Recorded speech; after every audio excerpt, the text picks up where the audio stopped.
Hi, welcome back guys. This is your friend the Welcome to Fanfaction World, back with the amazing fanfiction. This is series a What If Deku Had Sand Korik. Izuku Midoriya hasn't had what one would call a happy life, even with how short it's been. You see, at the age of 4 he learned that he was a part of 20% of the population that doesn't have quirks. Because he didn't have a quirk, all of his friends see him as below them and weak and started using him as a punching bag. And his dad outright left him and his mother. But he still has his mother, his only light in the darkness he was thrust in. It's been a year since it all started. In that year he took to one of his mother's hobbies, as strange as it sounds. That hobby is gardening. Now our story starts after one of the times he's bullied. That was a little longer than usual. Katsuki must have had a bad day. Izuku says, getting up and heads home. After all, he has plants to water. When Izuku gets home, he starts watering all of the plants in the house until he gets to the plant in his room, which strangely has 6 weird-looking fruits on it, but they all have a similarity, a swirl pattern. He grabs one that looks like a large strawberry, except it's sand brown and has a blue swirl pattern. Was probably screwed up by someone's quirk before we got the seeds. He says, taking a bite out of it, and then proceeds to gag on the taste of it. Of all the rotten luck, that's the most disgusting thing I've ever tasted. He says, regretting swallowing the piece he bit off. He then places the other 5 weird fruits into a box. Izuku, honey, you home? Izuku hears. Yeah, mom. Hey, you need to see this. Izuku says. What is it, honey? His mom asks, walking into his room. She is rather slim. She has shoulder-length green hair in a ponytail. She's wearing a white button-up shirt under a pink sweater, and a dark green skirt. This is Inko Midoriya. When I was about going to water my plant, these weird fruits were hanging off of it. Izuku says, showing her the weird fruits. There were 6, but I bit into one, and I'll tell you, don't do it. I almost threw up when I swallowed the piece I bit off. Izuku says. You shouldn't bite into something if you don't know what it is, Izuku. Inko says sternly. I know, I just thought it had to do with the quirk of the person who sold us the seeds.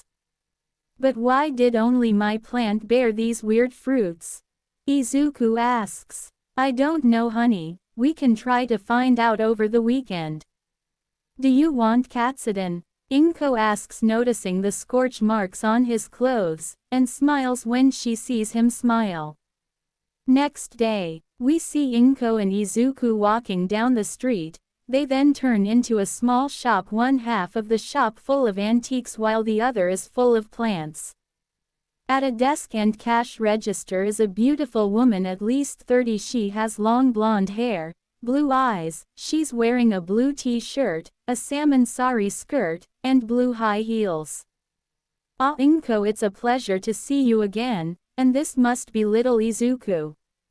Says the woman. Yes, it is, Hikari. We need some help. It's about one of the plants Izuku's tending at home.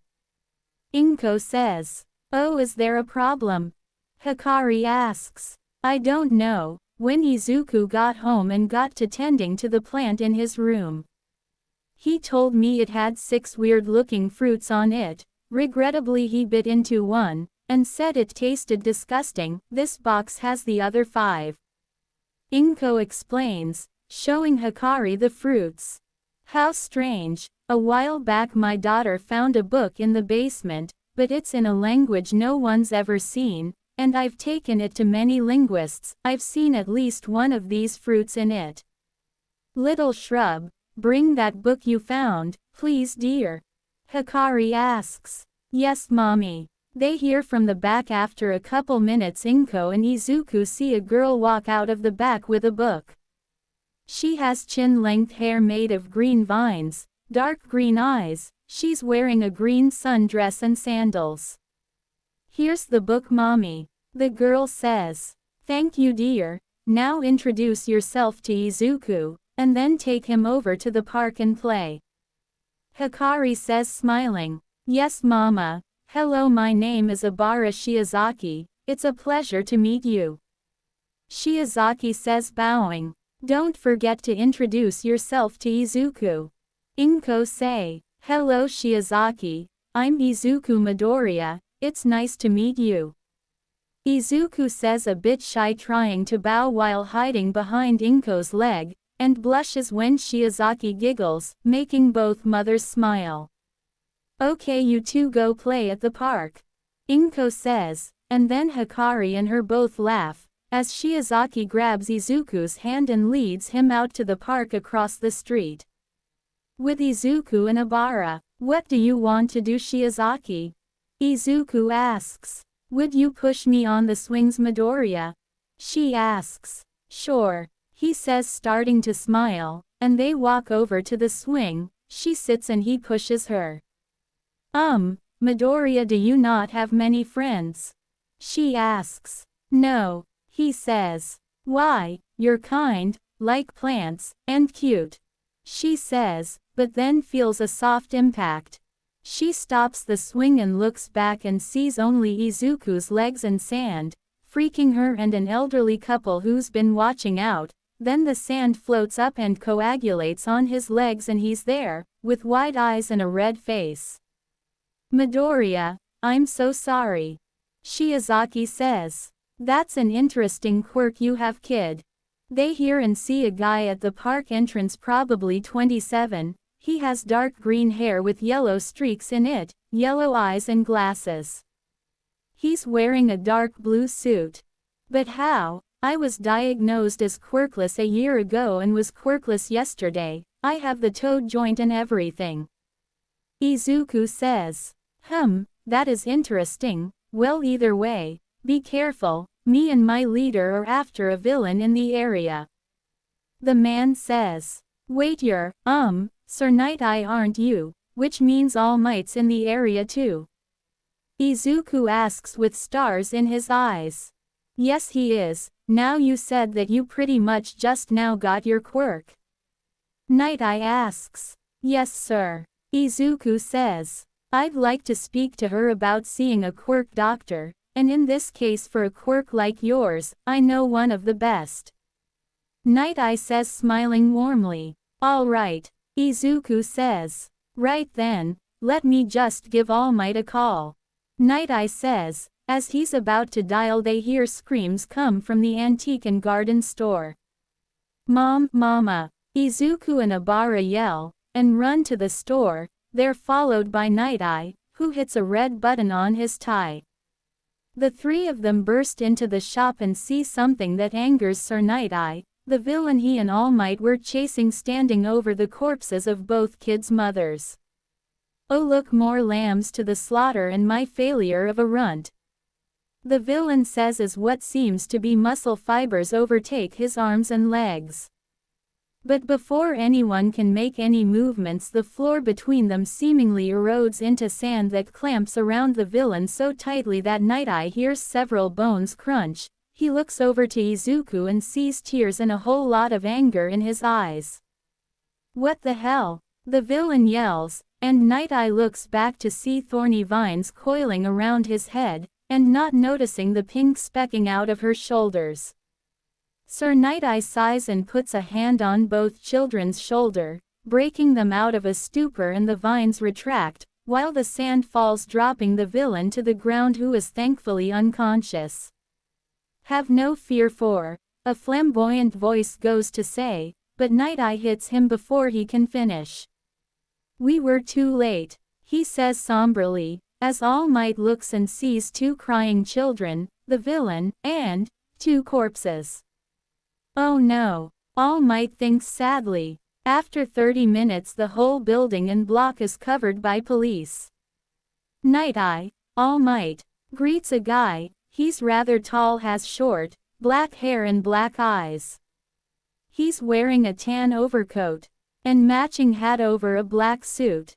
Tsukauchi, how good are you with dealing with children? Night Eye asks. He asks. Well, the two civilians who were murdered, both had a kid, neither will come out of the store, and everyone who goes in to talk with them is thrown out, even All Might was thrown out. Night Eye says. Thrown out how? It's just two kids, how are we getting thrown out?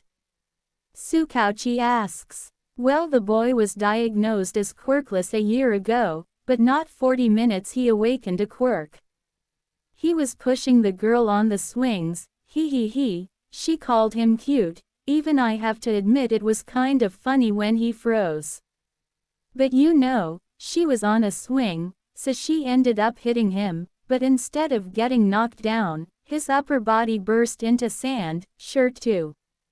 Then when he saw the villain and his mother, the floor between us and the villain, eroded into sand, then coffined around all but the villain's head, and I heard several bones crunch as well. So the sand is the problem, especially when we try to get close to the girl. Turns out the villain was her bastard of a father. Night Eye says angrily. I think I know what might be the problem. Sukauchi says, as he walks up to the shop door. Izuku, may I talk to you? He asks. Izuku, did you ever know another kid who turned out to be the kid of a villain? He asks. He gets an answer this time. Yeah, he was a very nice person. When I was ousted as quirkless, he was the only person that ever tried to defend me from bullies. When it was found he was the kid of a villain that had gone completely insane, heroes took him away. I've not heard from him since.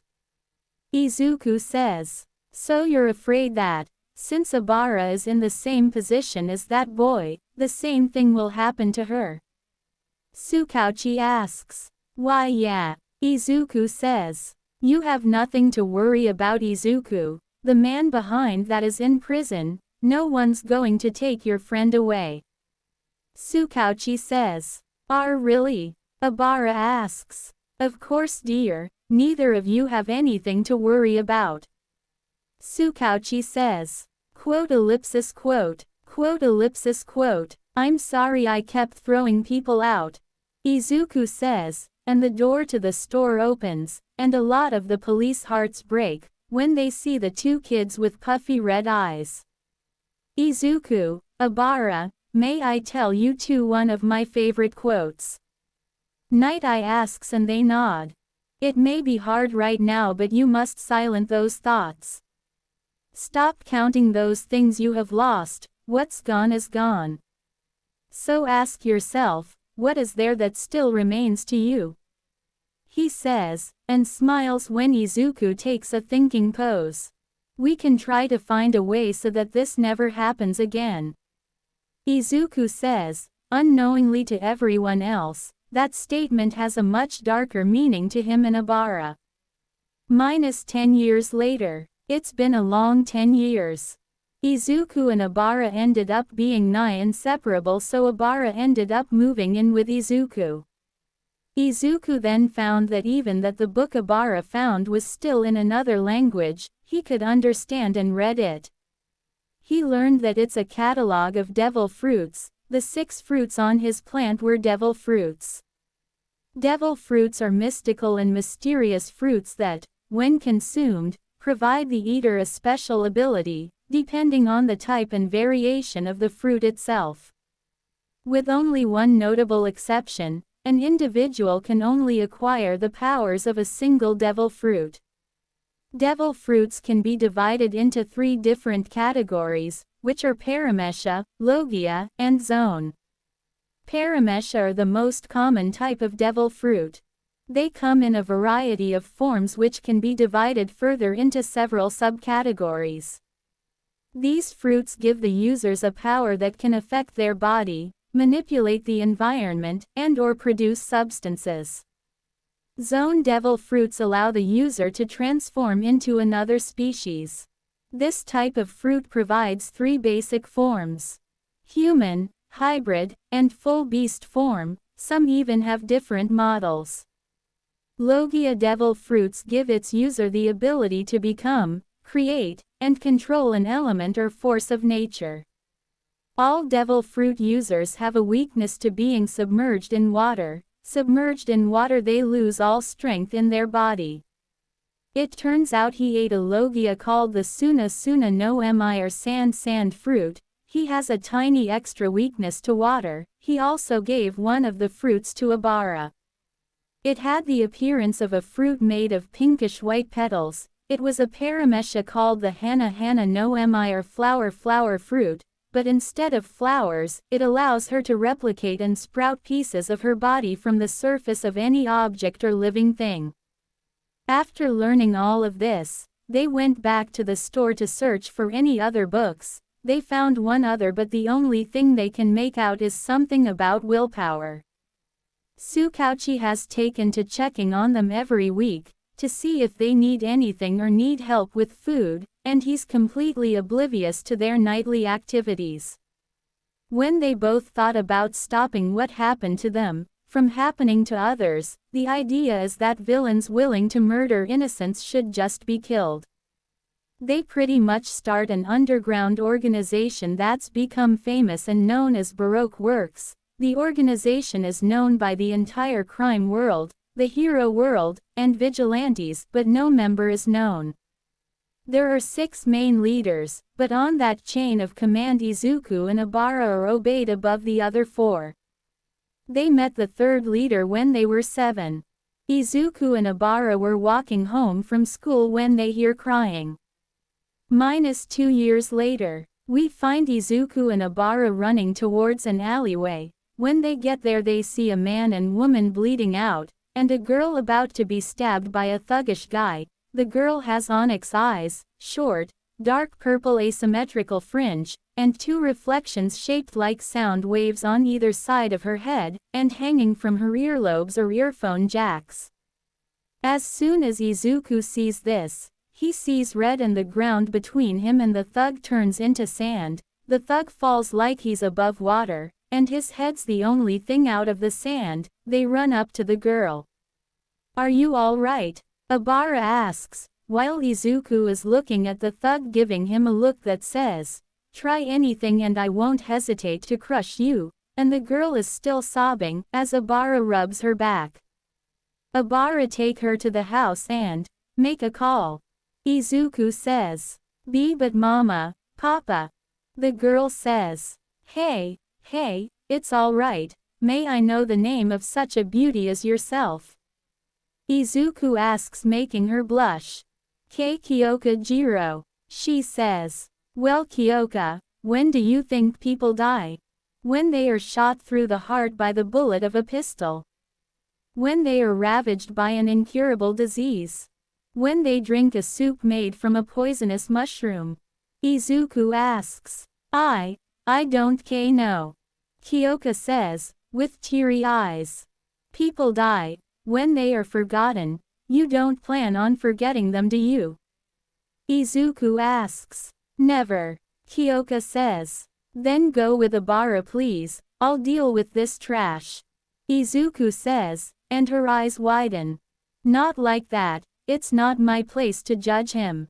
That honor goes to you." He thinks. As Abara and Kyoka leave, he takes his phone and calls Tsukauchi. "Hey kid, what do you need?" Tsukauchi asks. "There's a problem." Izuku says and explains what happened. "Well, I'm about to head to an urgent meeting, but I can send one of my officers. You, me, and Miss Jiro will talk later. I appreciate what you did, but it's still illegal quirk use." Tsukauchi says, "I know, that's why I told you."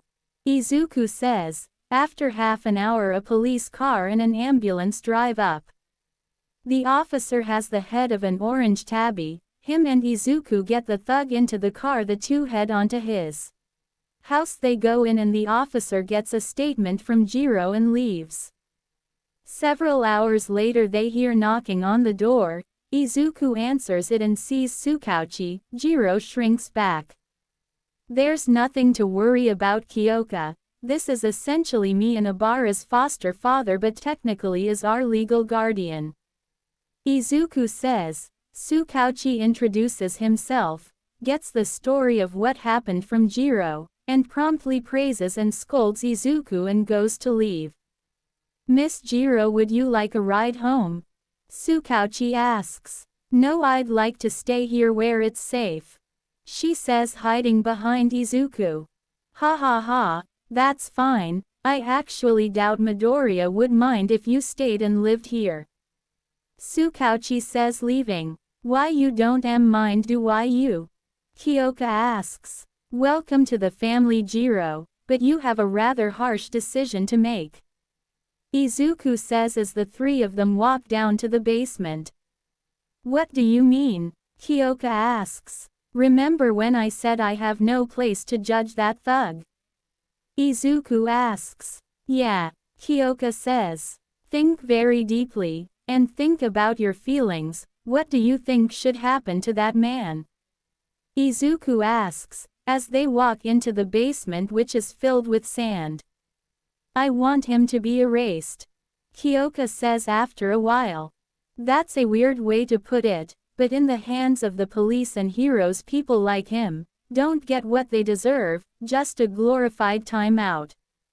Lucky for you, Abara and I have some questionable friends," Izuku says, taking a blue marble out of his pocket and throws it on the ground, texts somebody and the marble glows, and on the ground is the thug. Sand promptly crushes his arms and legs, waking him up painfully. "Why did you?" Kyoka asks. "Like I said, in the hands of police and heroes, this trash won't get what he deserves. You are his judge, jury, and executioner.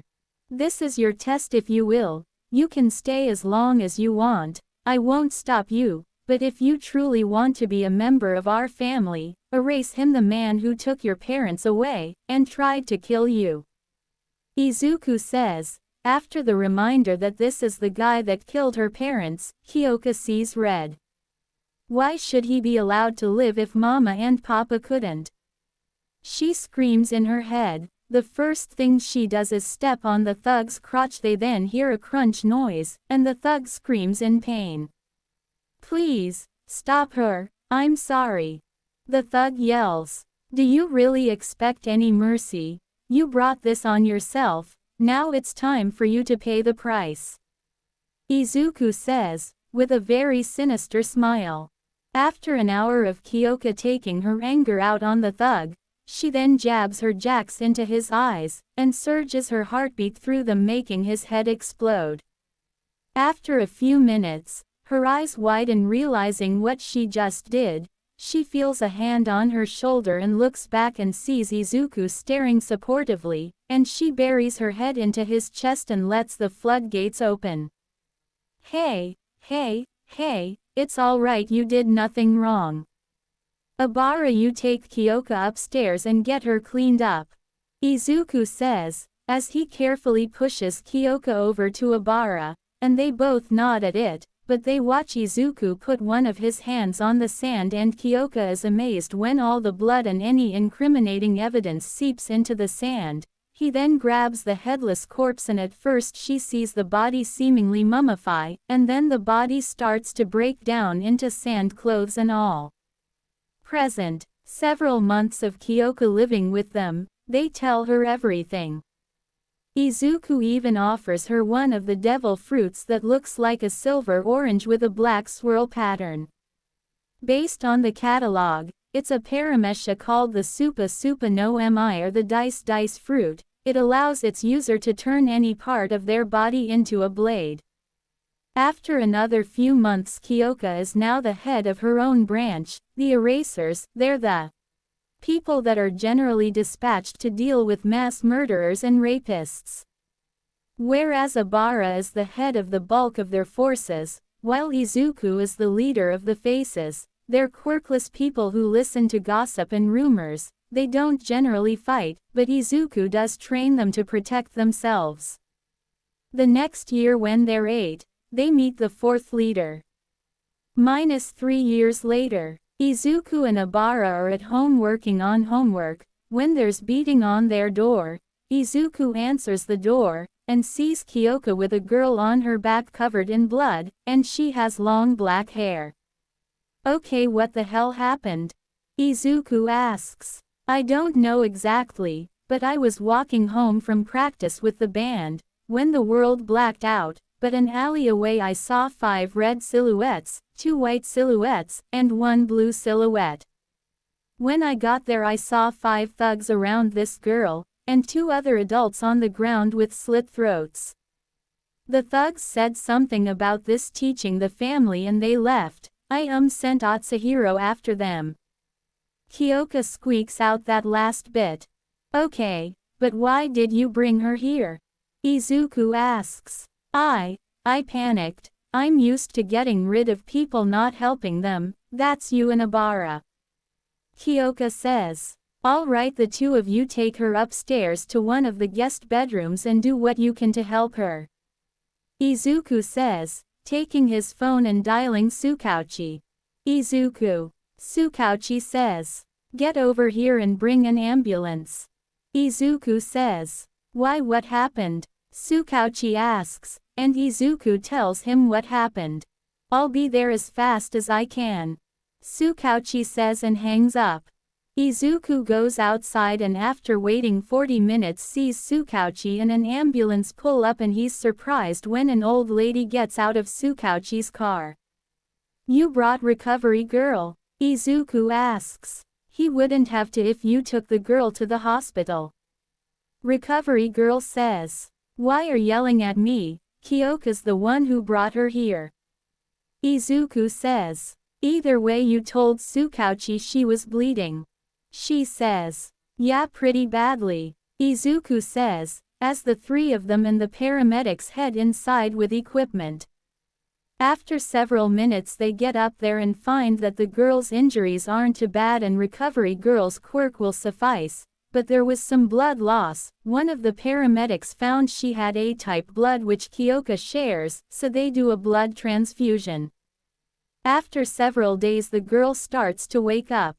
Where am I?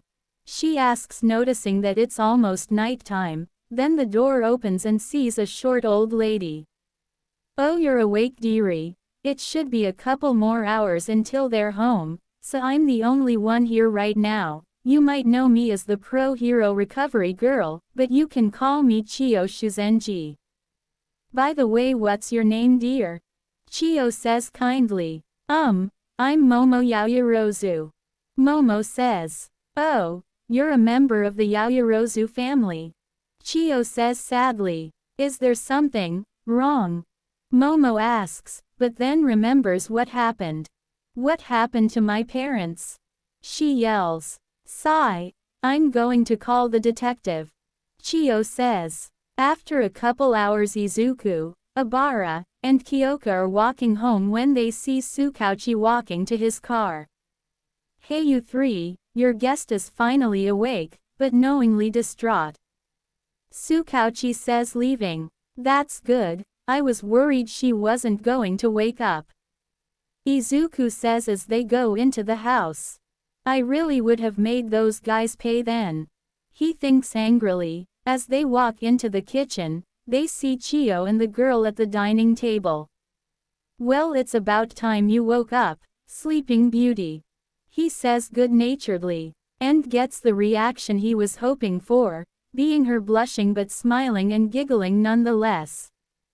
Thank you for helping me, my name is Momo Yaoyorozu. Momo says.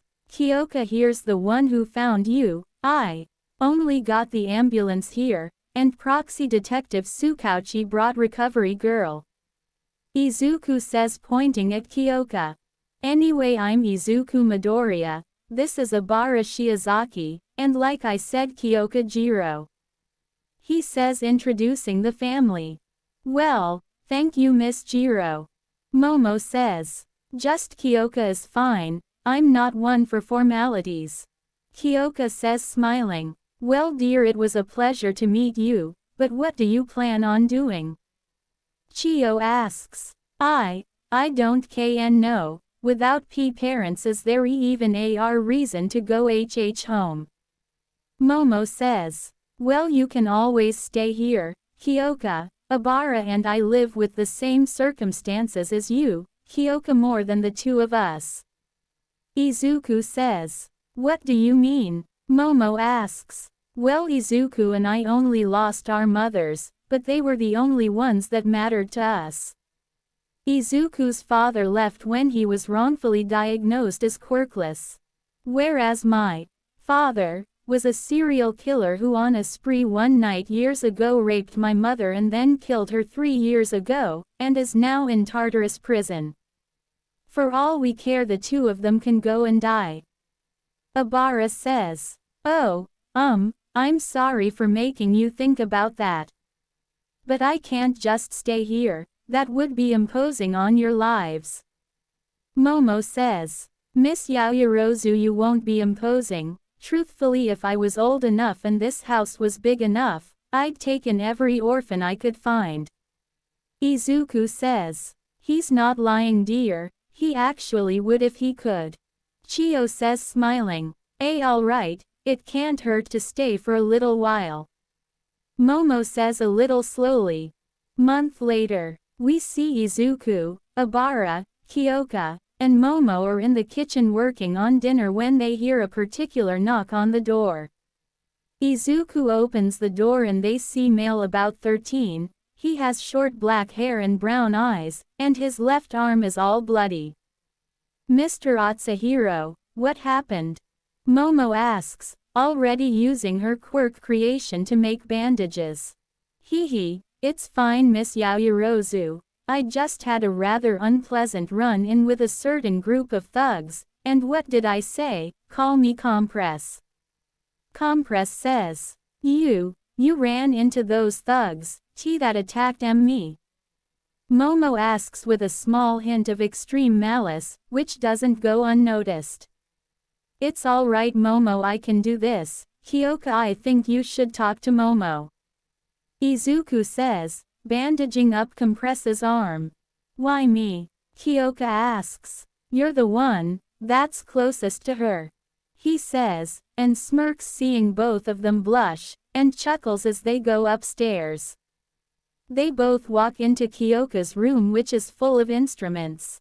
Kyoka, is there a problem? Momo asks. No, Momo, I want you to search your own emotions while we talk.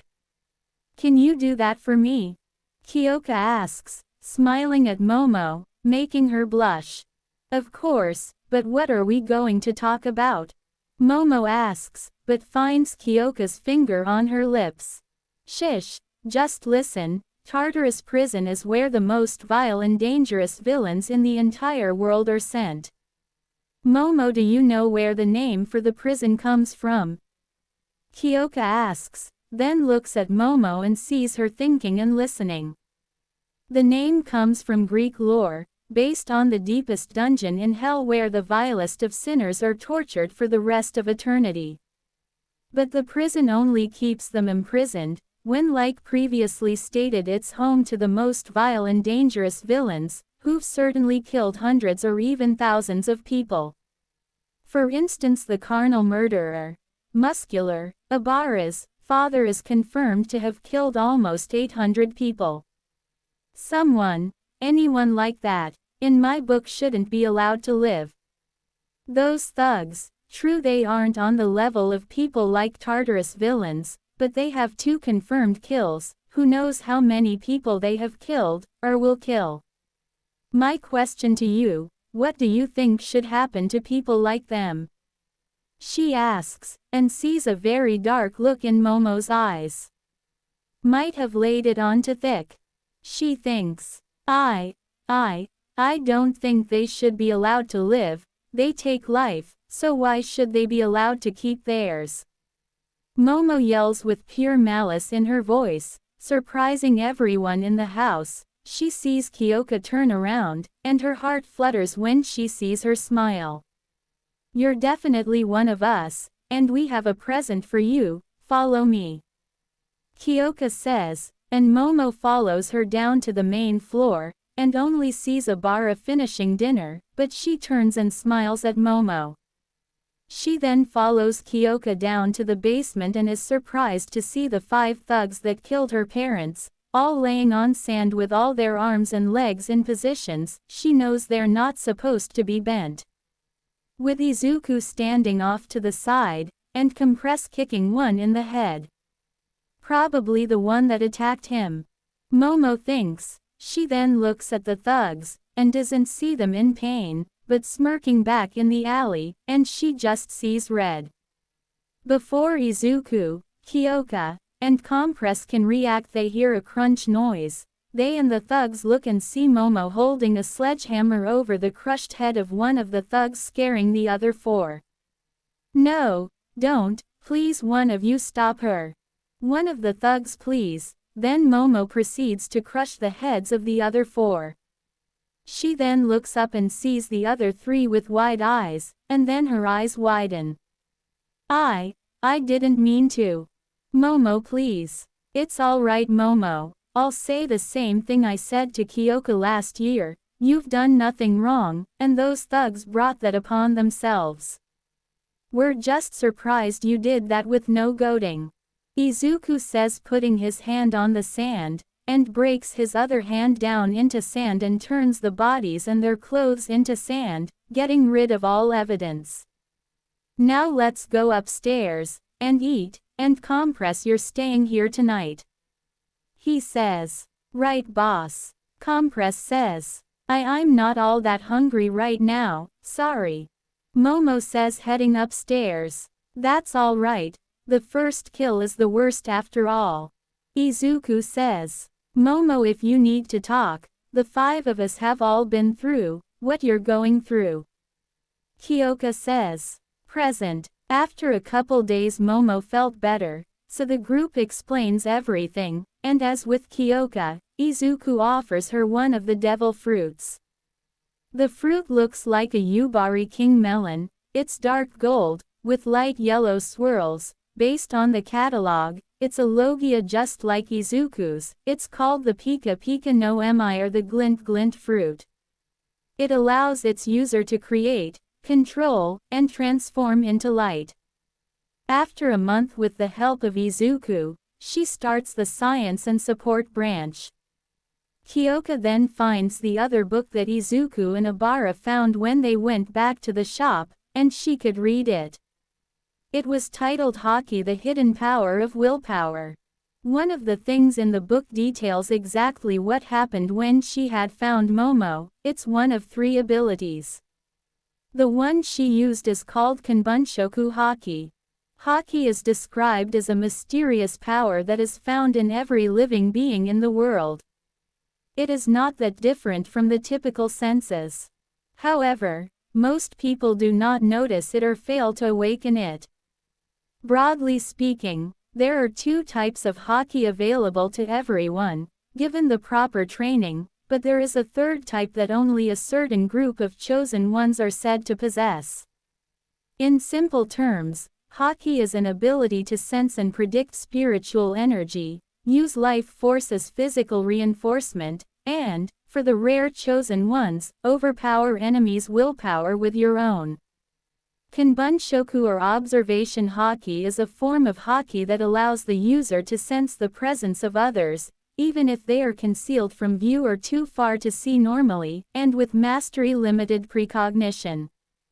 When viewed this way, the user can't actually see the person with any physical characteristics, but rather recognizes the targets by their aura, which forms as a colored silhouette on a dark background. Then there's Busoshoku, or armament Haki. It's a form of Haki that allows the user to use their spirit to create, in essence, an invisible armor around themselves, providing potentially incredible offensive and defensive capabilities. Notably, this form of Haki can be used to injure devil fruit users that are otherwise immune to certain kinds of physical harm, mainly Logia users. Finally, there's Haoshoku, or Conqueror's Haki. It's a rare form of Haki that cannot be attained through training. Only 1 in several million people has this ability. This type of Haki allows the user to exert their willpower over others. It is said that whoever possesses this type of haki has the qualities of a king. It is used to exert the user's willpower onto those with weak wills and render them unconscious. After Kyoka found this, she immediately told Izuku. The four of them plus Compress started to train in haki. After a year, Izuku starts teaching haki to the faces to better protect themselves. The next year the four of them are now 10, and Compress is now 15. They meet both the 5th and 6th leaders. -5 years later, Izuku and Abara are at home, working on some documents for Baroque works, when they hear beating on their door. Izuku uses observation haki, and sees 2 distressed auras. They go and open the door. They see a guy probably the same age as Compress. He has red spiky hair and turquoise eyes. Their eyes widen when they see patches of burnt, gnarled, purple skin and no shirt or coat on. Then there's an unconscious girl probably 2 years older than themselves on his back. The only thing they can see is that she has ash blonde hair and what they assume is his shirt and coat since they're a little big. "Please, help her," the guy says, before he passes out. "Abara, you get the girl, I'll get him, we need to get them out of the snow." Izuku says and Abara nods. Izuku, the back of this shirt and coat is caked in blood." Abara says, "Okay, you get her to one of the other guest rooms, and I'll get him to the couch, and call Tsukauchi." Izuku says, as they get them both into the house, he gets the guy onto the couch, and helps Abara get the girl to a guest room. He then calls Tsukauchi. "Problem or just saying hi?" Tsukauchi asks. "Funny that this has happened enough times, you have to ask." Izuku says chuckling, "But yeah, get over here and bring recovery girl." Izuku says, and after 40 minutes, Tsukauchi and Chio walk into the house. "Okay, what's going on?" Chio asks, but then notices the male on the couch with patches of gnarled purple skin. "I don't know what happened, but there's also a girl upstairs," Izuku says. "Izuku," Abara yells. "You stay and check him. Tsukauchi, come with me upstairs." Izuku says. "Right, kid," Tsukauchi says, as they both head upstairs. When they get to the room they see Abara with a hand on her chest and muscle fibers wound around her arms. "Abara, what's wrong?" Izuku asks, very concerned. "Look at her back," Abara says darkly. They both look and Tsukauchi's eyes widen when he sees the kanji for demon carved into her back. Abara looks at Izuku and sees his eyes dilated to the smallest they can be, and thanks to her observation haki, she feels a blast of willpower erupt off him. They then hear cars crashing outside. "Shit," she thinks. "You guys stay inside and I'll call for backup and the ambulance," Tsukauchi says. Several hours later, Kyoka and Momo are walking home from Kyoka's band practice. When they police all over the neighborhood, Kyoka and Momo hide in an alleyway and Kyoka calls Izuku. "Hey Kyoka," Izuku says. "What the hell is going on?" she asks, urgently. "Apparently I have Conqueror's haki," Izuku says. "Explain," she says, and he explains what happened from the young man and girl appearing, to him causing several car crashes when he saw the kanji for demon carved into the girl's back. "What?" Kyoka yells. What's going on?" Momo asks, so Kyoka explains on the way to the house. That night, Izuku is sitting watching the news when he hears the young man on the couch groaning. "Well, it's about time you woke up," Izuku says chuckling, then sees his eyes widen. "Where's Toga?" he yells sitting up but then screams in pain. Whoa, let those burns heal some more, and if you're talking about that girl that was with you, she's upstairs asleep in one of the guest rooms," Izuku says, softly pushing him back down. Now please answer 2 questions.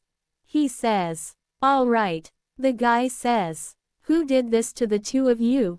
Izuku asks darkly. My bastard of a father did this to me for simply wanting to take my little brother to the winter festival. But I don't know who did that to Toga. The guy says. Well, I was going to ask what the son of Endeavor, Toya Todoroki, was doing on my doorstep, but now I'll ask you why you took a chance at my house. Izuku asks. You know who I am? Toya asks. Yeah, about an hour after you 2 appeared, your face without the burn marks of course was all over the news. Izuku says. Oh, well, to answer your question, this quirkless guy walked up to me and said if I needed help to find this house.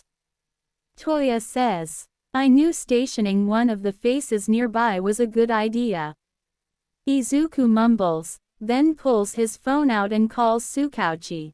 Yes, Izuku. Tsukauchi answers. Toya's up. Izuku says. Oh good, I'll call Endeavor. Tsukauchi goes to say. No. Izuku says, surprising Toya and Tsukauchi. That son of a bitch is the one who burned him, and what's worse, he did it just because Toya wanted to take his little brother to the festival. He says pissed. Just come tomorrow and talk to him. Izuku says. Sigh. All right, I'll come over in the morning. How about your other guest? Tsukauchi asks. Sigh. She's still asleep. I think Momo's currently watching over her. Kyoka, Abara, and Momo are keeping watch over her in shifts. Good night. Izuku says, hanging up. You go back to sleep. You may have woken up faster than thought, but those burns are still really bad. Oh, and my name is Izuku Midoriya. He says to Toya. The next morning Toya wakes to the smell of eggs, bacon, and toast. Toya goes to sit up, but remembers what happened last night, and sits up slowly. Well, Mr. Todoroki, you're awake. Toya hears and sees Kyoka. The name's Kyoka Jiro. Izuku, some more food and here he's awake. She yells. Right. Izuku yells from the kitchen. When Izuku comes out of the kitchen, Toya has to hold back a snicker, because Izuku is wearing a yellow t-shirt, dark green pajama pants and a pink apron. Haha, laugh it up, enjoy your breakfast. When you're done I'll help you upstairs to check on your friend. Izuku says. Oh, thank you. Toya says and he starts eating. A couple minutes later they hear Abara from the stairs. She's up, she says. Right, Abara, you and Kyoka help Mr. Todoroki upstairs to see his friend, I'll make another plate. Izuku says. A few minutes later he takes the plate he just made upstairs, he knocks on the door, Abara opens it and when he walks in the girl giggles when she sees him, making them all smile. Miss Toga, if I may, how'd that happen to your back? Momo asks kindly, as Izuku hands her the plate. Thank you. Toga says, and after several minutes she's finished with the food. The head nun that runs the orphanage, did that before throwing me out of the orphanage, when she found out what my quirk is. She said, monsters don't deserve kindness. Toga says, starting to cry. Was there anyone nice to you? Abara asks. All the other nuns were kind to me, they even gave me some money, but none of the other kids liked me, even before my quirk came to light. Toga says. Where is this orphanage at? Izuku asks. It's just outside the city. Toga says. Please excuse me, I need to make a call. Izuku says as he leaves the room. That's not good. Kyoka says. I'll say, I've only seen that much anger from him, on a handful of occasions. Abara says. After a couple hours Tsukauchi come over, gets statements from both Toya and Toga and then leaves. Month later. During the month Toya and Toga healed up, and Toga joined their school, while Toya got a job under a new name that Tsukauchi helped him with. Since Toya sees Izuku as more family than Endeavor, he got his name changed to Dabi Midoriya. But now they are going down to the basement with Izuku and Compress. Okay, what's going on? Dabi asks, as they get down to the basement. Well, we know that neither of you put much stock in heroes, and I don't blame you. Izuku says. So I wanted to help both of you, but sadly Endeavor is too high profile of a target, so Toga, I hope you enjoy your present. Compress says, as he throws a marble on the sand and snaps his fingers. The marble bursts in a blue light, and on the floor is a woman probably late 50s, dressed in a nun outfit. Toga sees red instantly. What the hell is she doing here? She yells. Simple, you are to be her judge, jury, and if need be, executioner. Izuku says. You filthy demon, the nun says. Shut up, Toga yells. Why did you hate me? Toga asks angry. Because you're just like your father, a monster who passes yourself as human. But he dares pass himself as a pro-hero. The nun says, before her neck is sliced open. Toga, may I do something as well? Dabi asks. Of course Dabi, Toga says, and they watch as Dabi grabs the woman's face and a blast of blue flames bursts off his palm, completely melting the flesh on her face. Then Izuku proceeds to get rid of the body like normal. Present. After that Izuku offers both of them the last two of the devil fruits. Dabi eats a fruit that looks like a brown apple with yellow swirls. Based on the book it's called the Ushi Ushi no Mi model bull or the Ox Ox fruit model bull. Whereas Toga eats a fruit that looks like a gourd with red scales on it with blue swirls. It's the Hubby Hubby no Mi model anaconda or Snake Snake fruit model anaconda. Just like Izuku, Obara, Kyoka, and Momo, they both lead their own branch of Baroque works. Toga's in charge of espionage, while Dabi's in charge of the vanguard. This is a branch that is sent to deal with opposing factions. They aren't exactly quiet. After a couple months Toga is in Izuku's study, and Izuku tells him he's had the science and support looking into her bloodwork, and tells her who her father is. Now, we find Izuku waiting outside his house. He's wearing a light gray blazer with dark turquoise trimmings over a white dress shirt and dark navy dress pants, along with a red tie, and black dress shoes. He looks at the door and sees Obara, Kyoka, and Momo walk out, and they're wearing similar outfits. The same light gray blazer with dark turquoise trimmings over a white dress shirt, but dark turquoise pleated skirt, black knee-high socks, and black dress shoes like Izuku. It's no surprise that all four of us got into UA. Kyoka says. Don't forget Kyoka, Bakugo got in as well. Izuku says. Don't forget how angry he was when he found out you and Momo got in on recommendation. Obara says, and they all chuckle. Okay, now some rules for the three of you. No using your devil fruit abilities and only use the base version of Armorer's Haki. Observation is fine since it has no outward showing. Izuku says as they head to UA. We see Izuku, Obara, Kyoka, and Momo walk onto the campus with a massive building shaped like an H. They then head into the school. Izuku and Obara stop in front of a class labeled 1B. Good luck you two, Izuku says to Momo and Kyoka, who move on ahead, and the two of them walk in to see a vast group of fellow students, and there is a tall, wide-set, muscular man probably 40, with pale gray, spiked hair, and small dark red eyes.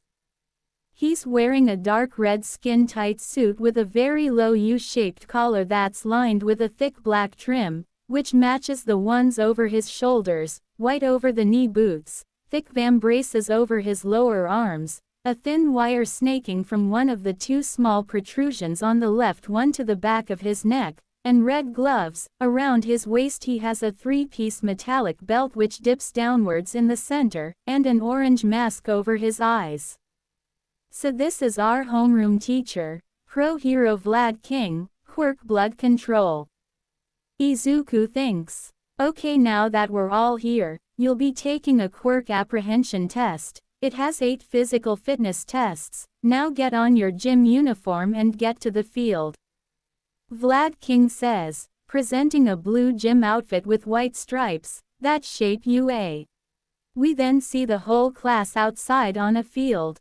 Alright, in these tests you are allowed to use your quirks freely. The school will use the results as a base for each student's time here. Midoriya, Tokage as the recommended students. You two will be going first in each test, so come on up. The first test is a 50-meter dash. He says, as Izuku and a girl who has dark moss green hair collectively reaching just below her shoulders aside from a short clump that hangs in the center of her forehead, and it grows wavier and thinner the lower down it gets, large, upturned, dusky green eyes with long lower eyelashes, and notably long and pointed teeth.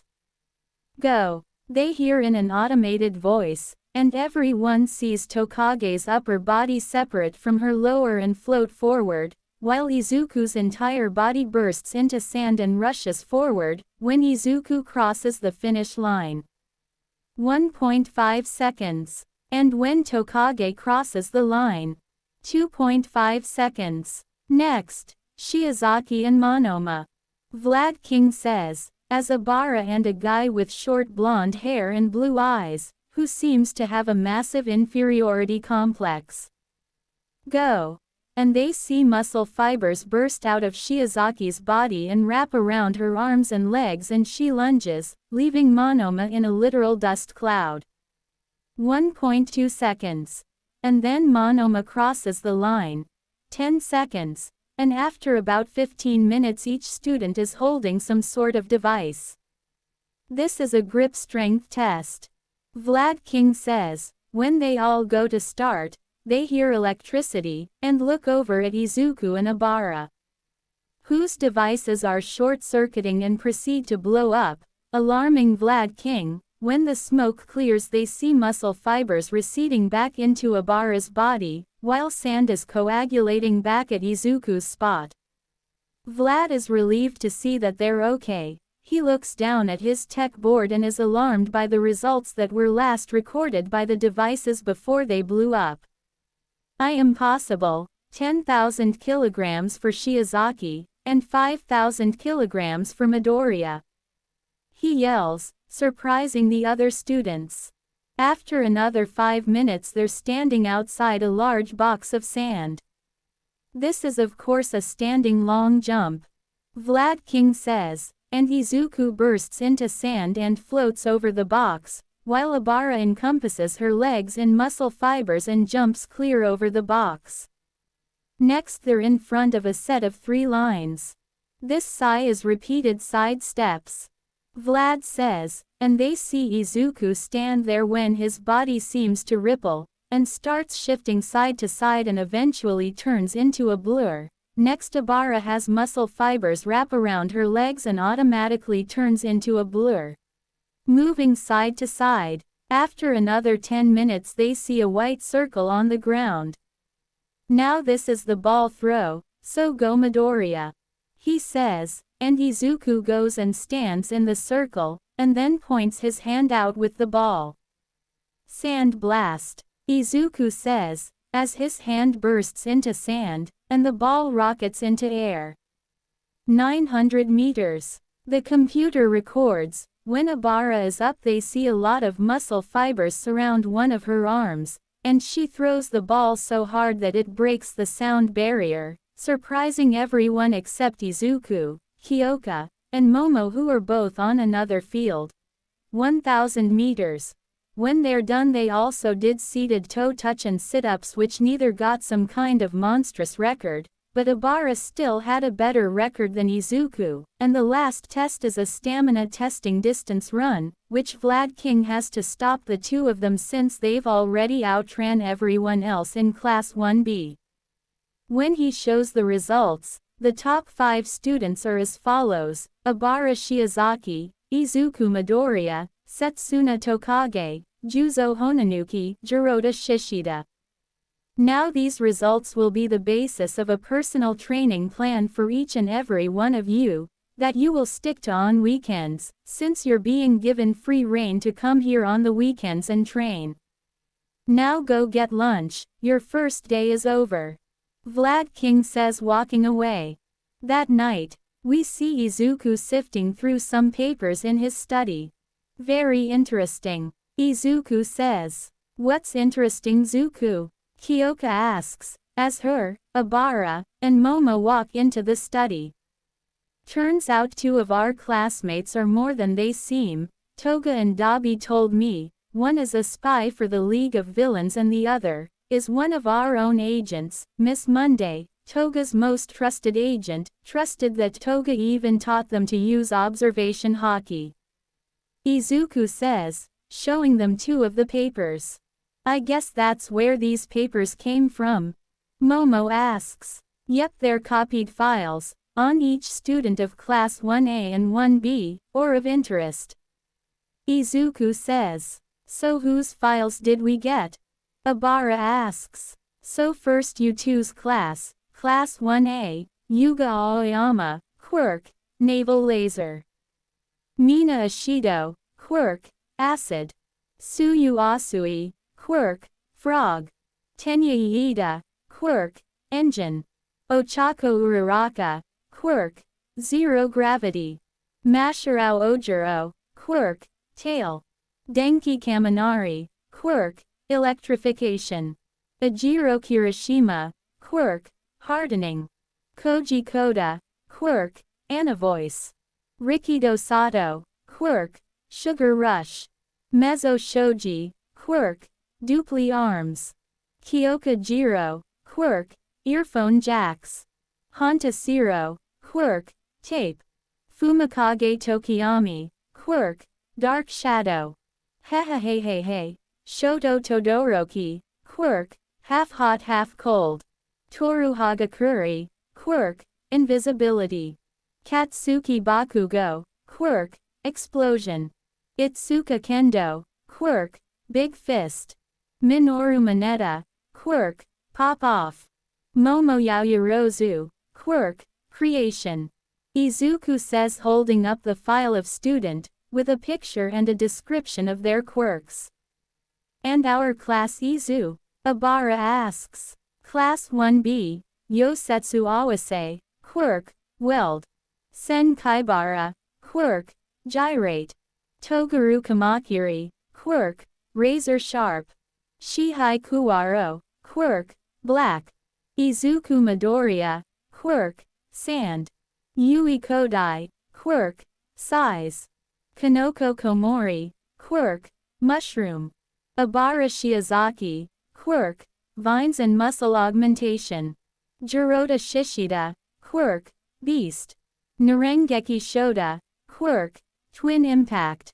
Pony Tsunotori, quirk, horn cannon. Kosei Saburaba, quirk, solid air. Tetsu Tetsu Tetsu Tetsu, quirk, steel. Setsuna Tokage, quirk, lizard tail splitter.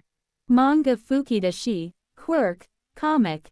Juzo Honanuki, quirk, softening. Kojira Bando, quirk, smeeding. Nito Monoma, quirk, copy. Reiko Yanagi, quirk, poltergeist. Harayu Rin, quirk, scales. Izuku says, doing the same as with 1A.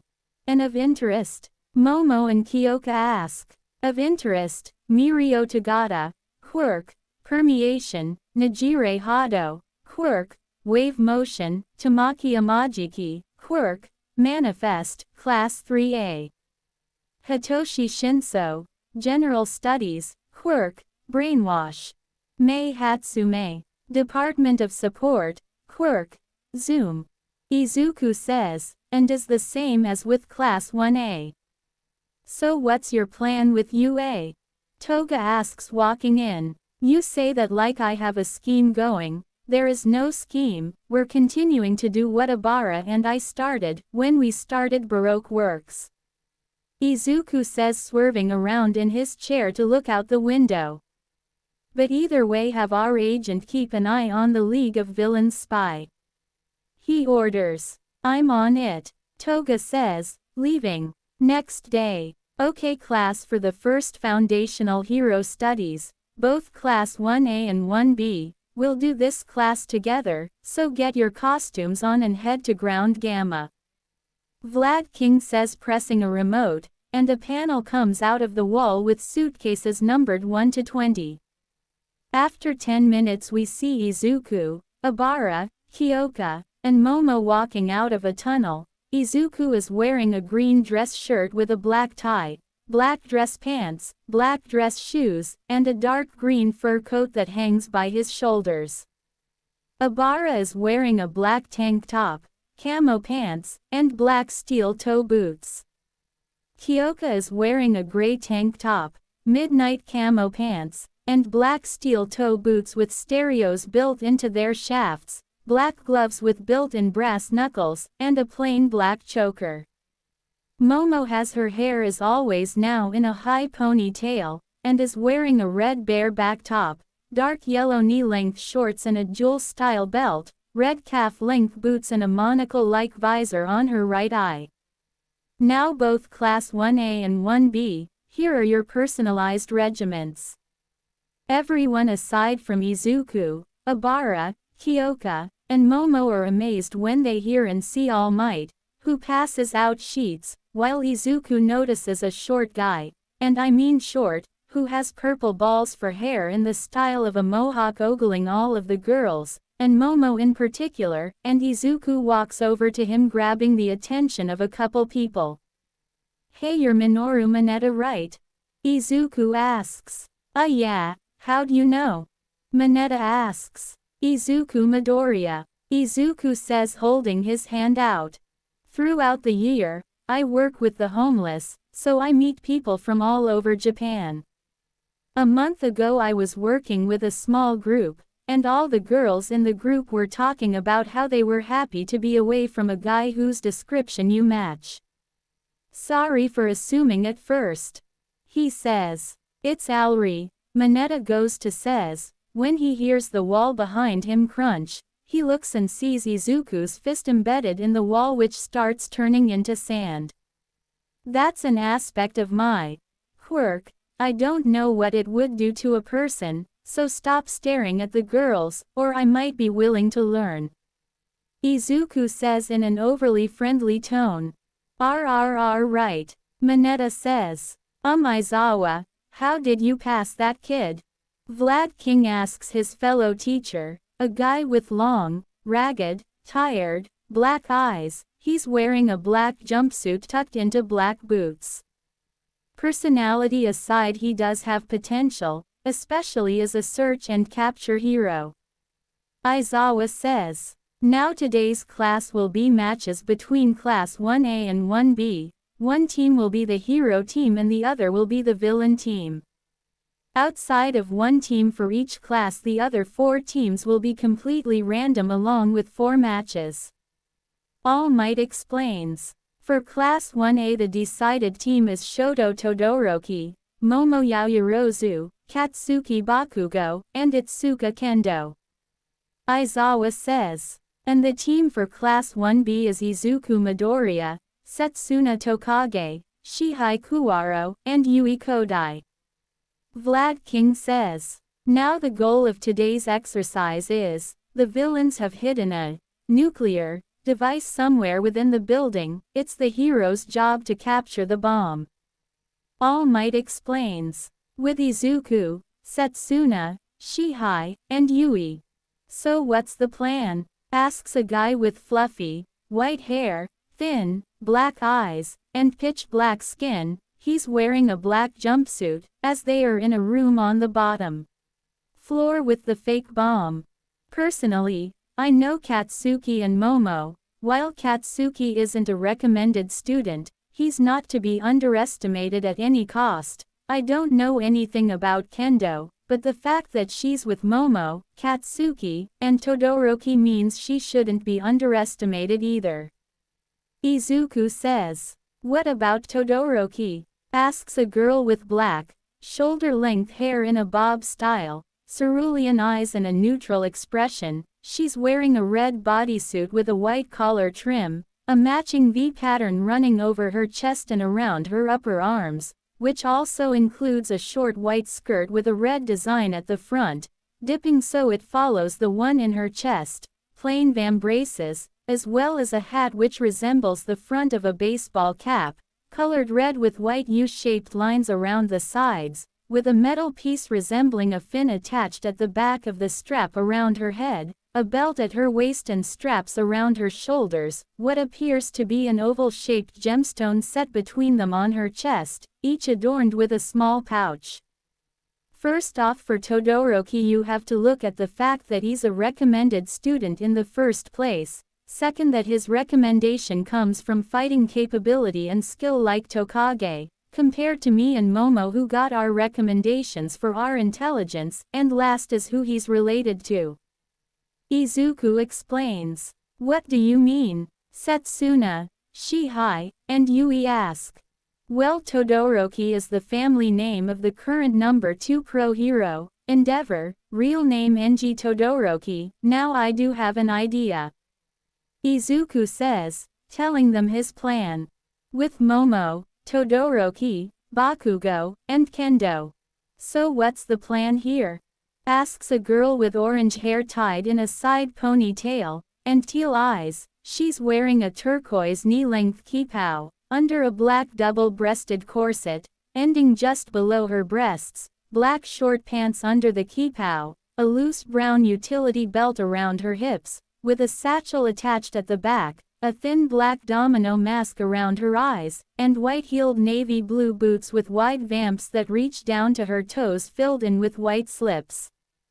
I'll deal with it, says a guy coldly. He has short red and white hair, heterochromic eyes with his left being turquoise and his right being gray, and he has a burn scar around his left eye. He's wearing a plain off-white shirt with matching pants and boots, with 2 gold-colored straps going over his shoulders. He has what appears to be a material resembling ice covering his whole left side, even his head. Okay, half and half. I don't care that you're the son of Endeavor, but I doubt that both our class's teachers and the 10th through 2nd pro heroes could beat Deku, let alone the 4 of us, who are only students. Deku is the only real threat on their team. Says a guy loudly. He has spiky, ash blonde hair, and red eyes. His costume makes him look like a walking grenade. Wow, you and I actually agree for once, Bakugo. That's a miracle. Regardless, Bakugo's right. Out of the 4 of us, Bakugo and I actually know what Izuku is capable of. No offense, but the only way I could see a student beating Izuku is if every student in all of Japan fought him at once, or it's Abara. She's the only person I've ever seen beat Izuku. Nevertheless, I won't bump into your problems, Todoroki, but with you only using the ice half of your quirk, you'll be as useful as a bunch of broken condoms at an orgy. Momo says, surprising a couple people, with the analogy she used. That was a bit crude. Itsuka says, yeah, sorry, been hanging out with the oldest in our house a little too much. Momo says, regardless of how she said it, she's right, half and half. That ability Deku showed when he threatened Mineta is done when he absorbs the moisture out of things in contact with his skin, and ice is literally pure frozen moisture. Bakugo says, so we should just give up. Todoroki says coldly, heroes should never give up, so all we can do is do our best against Izuku. If it was just the other 3, I'm confident we would win. Momo says as a bell goes off, and they go into the building, noticing all of the lights are gone and there's sand everywhere. They check several rooms and are disheartened when they all notice there are bombs in many rooms and they all look like the real one. Fuck. Deku thought of everything. Like this we won't know which one is the real one. Bakugo screams. Also if we find any of them with a bomb, we can't be sure if it's real either. Itsuka sighs out. What do you expect? Izuku has a scary amount of skill with his quirk, yes, but like me he was recommended for his intelligence. Momo says. Don't remind me. Bakugo says sourly. Oh, still sour that Momo and I got a recommendation instead of you, the king of the school. They hear Izuku to the side in a room that's really dark, and there are fake bombs everywhere. You wouldn't just tell us where the real one is, would you? Itsuka asks sarcastically. Well, it's somewhere in this room, I'll tell you that much. Izuku says, smirking as two black hands seep out of the floor, one going to grab Bakugo's leg, and the other going to grab Shoto's leg, and a hand is going to grab Itsuka's leg, but Momo pushes Itsuka out of the way, but to her surprise Setsuna tackles her out of the room, while Bakugo and Todoroki are pulled deep into a pit of sand, leaving Itsuka alone. Sigh. Might as well go all in. Itsuka sighs out and runs at Izuku, sending a straight punch which he dodges with surprising ease, to her surprise, but she smirks either way, as her fist enlarges to 3 times the size of her own body. Itsuka and most of the people watching are surprised when her hand hits Izuku. His body bursts into sand, which then surrounds her and then falls, and she has white tape wrapped around her. Same with Bakugo and Todoroki who pop out of the sand. Midoriya, I might need some help. Tokage yells, and they see Izuku raise his hand, and everyone but Kyoka and Obara is surprised when sand erupts outside the building, and Shihai pops out of the ground and wraps Momo in white tape. Villains win. All Might says through the speakers. After several minutes the next group is chosen. Hero team of Toguro Kamakiri, Nito Monoma, Jirota Shishida, and Yosetsu Awase against the villain team of Kyoka Jiro, Denki Kaminari, Fumikage Tokiyami, and Tsuyu Asui. He says, Midoriya, where's the real fake bomb? Vlad King asks. Oh right, Yui, if you'd please. Izuku says, and Yui tosses a tiny version of the bomb. She then puts her fingers together and it returns to normal size. I thought you said the real one was in the room. Itsuka says. I did, but I didn't say that any of the big ones were the real one. Now how about we let the class go on ahead, the teachers don't exactly have all day. Izuku says, and after a couple minutes they start the next battle. When Class 1B gets up to the second floor, both Monoma, who's wearing a tuxedo, and a really big guy wearing a pair of pants, goggles and possibly a collar, are both tackled through a wall by Kyoka. Kyoka, Monoma, and Shishida. Shishida rushes towards Kyoka and throws a punch, but Kyoka easily knocks the punch aside and jabs Shishida in the face, but to the surprise of most, Shishida is knocked off his feet and through another wall, unconscious. Observation room. The thing you need to know about the 4 of us is that we're physically much stronger than we look. Izuku says, and not much later the battle is over with Kyoka's team winning, and after a while it's the final match. Now this will be the final match for the day. The hero team of Masharao Ojiro, Mezzo Shoji, Ejiro Kirishima, and Rikido Sato against the villain team of Obara Shiozaki, Tetsu, Manga Fukidashi, and Reiko Yanagi. All Might says, and those students head to the next test building. Oof, I would not want to be those 4 right now. Kyoka says, while Izuku and Momo nod their heads. Young Yaoyorozu, young Jiro, you should have more faith in your classmates. All Might says. No disrespect, All Might, but the three of us know what Abara is capable of. Not to sound arrogant, but there's only 4 people in this room who could beat her in a fight. That's you, and the 3 of us fighting her together. Momo says. The 4 of you are close, but ain't that a bit of an exaggeration?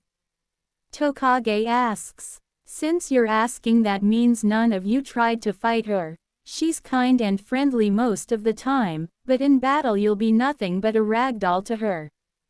Bakugo says. As the world ending, cause Bakugo is agreeing with us. Izuku says, surprised. I know, it's weird, twice in one day. Momo says. Oh fuck you 3. Bakugo yells. Sorry, don't swing that way. All 3 of them say cheekily, making Bakugo clench his teeth in annoyance.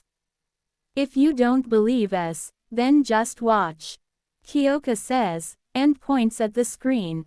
Abara vs Ojiro, Shoji, Kirishima, and Sato.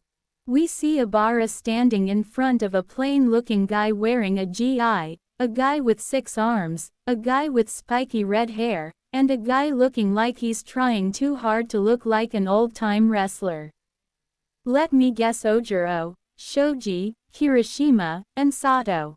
Abara says, pointing at them in that order, surprising them, but Sato starts walking to her. Please, make this easy, I'd rather not hurt you.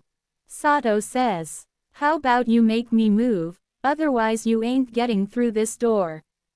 She says as muscle fibers overtake her limbs. Sato sighs and eats a muffin, and his muscles enlarge a little bit, and he rushes at her with Shoji close behind him. He then throws a punch at her, which she stops effortlessly, and then hits him in the chest, making him spit up a bit of blood, knocking him out.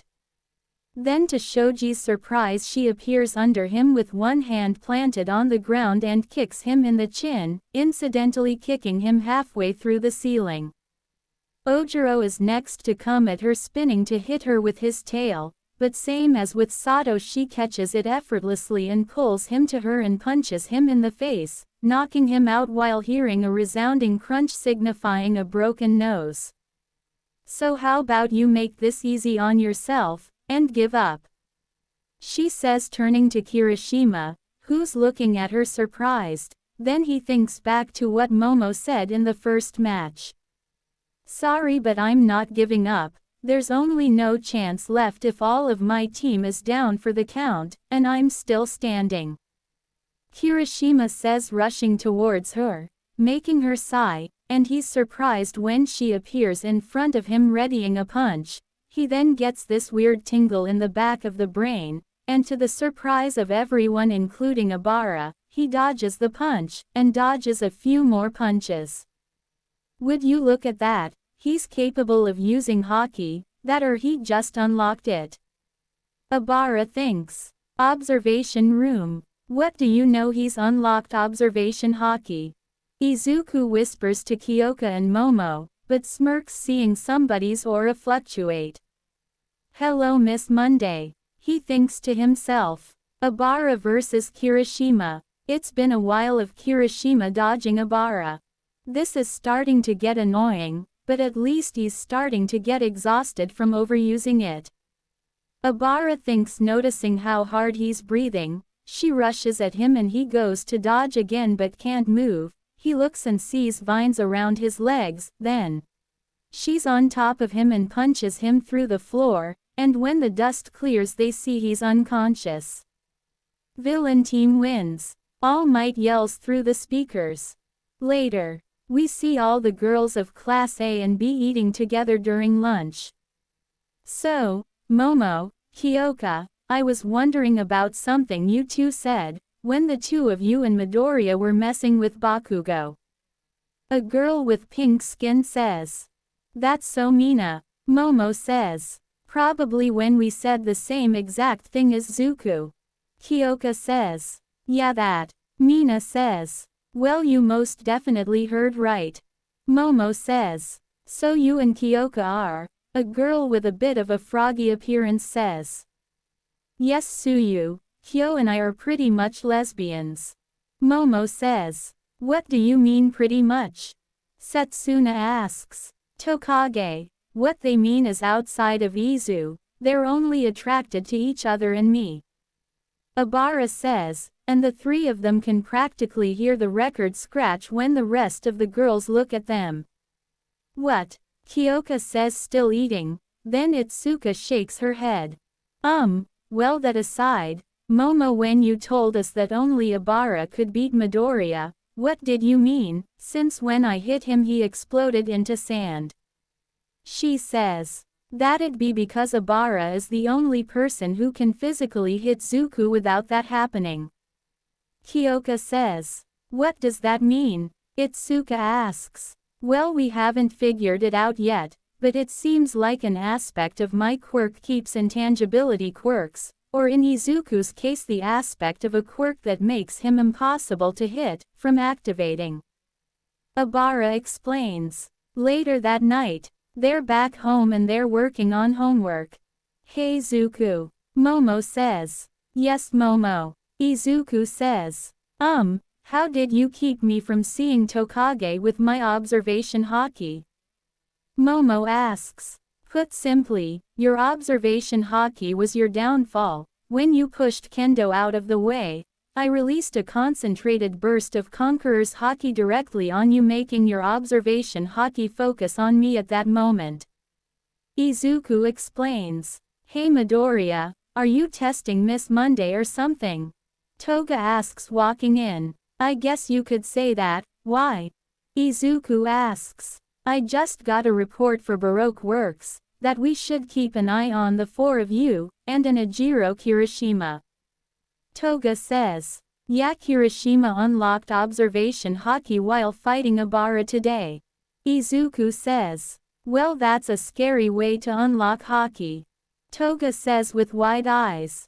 Either way, tell her to keep an eye on us. I want to see how good she actually is, how much can she figure out on her own.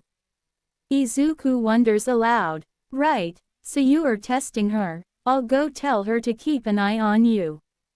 Toga says, leaving. Wait, no more reporting to the house, unless you know she won't be watching the house. Izuku orders, and she nods her head. Next day. For today's class, well, there really isn't any class, you'll just be deciding Class 1B's representative and vice representative, and no voting for yourselves, vote for the two you think is best to lead the class. Vlad King says, sitting at the front of the class, and just before the class ends, he tallies the votes. All right, with 11 votes Midoriya is class representative, and with 9 votes Kodai is the vice representative. One last thing, tomorrow we'll be going to the unforeseen simulation joint with Class 1A. He says. Lunch room. We see everyone eating and chatting when some type of alarm goes off, and most of the lunch room starts to panic. Pathetic panicking should be the last thing hero students do in an emergency. Izuku says, as sand seeps out of his mouth and a couple specks land in everybody's ears, and talks to everyone who's panicking. You're all pathetic, you're in this school training to be heroes, and yet you panic from a simple alarm. Truthfully, I'm more annoyed by most of you third years, since only 3 of you aren't panicking, while there's 2 groups of first years that are looking more professional than you, not to mention a Gen Ed student. Izuku says, making everyone stop and start thinking. After about an hour later, Class 1B is back in class. Nice job handling the panic, Midoriya. Vlad King says. Nothing to it, but I think the principal might be more interested in me keeping a watch on the gate all day. Izuku says. Really? Why? Tokage asks. Well, I've been in a couple situations over the course of my life, and when the 4 of us got to school this morning, something felt off. So I made a third eye and detached one of my ears and left them at the gate. Izuku explains. Did you see and hear anything pertaining to the alarm? Vlad King asks. Yes, that's why I think it's pertinent I talk to Principal Nezu.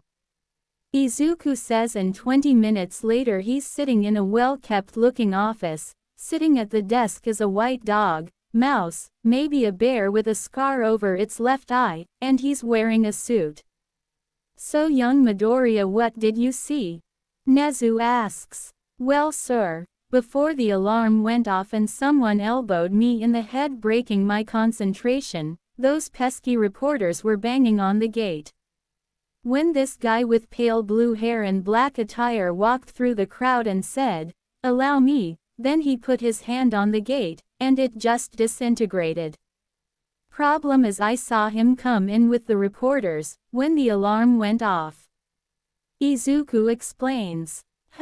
Thank you for your time Midoriya, you make a good scout.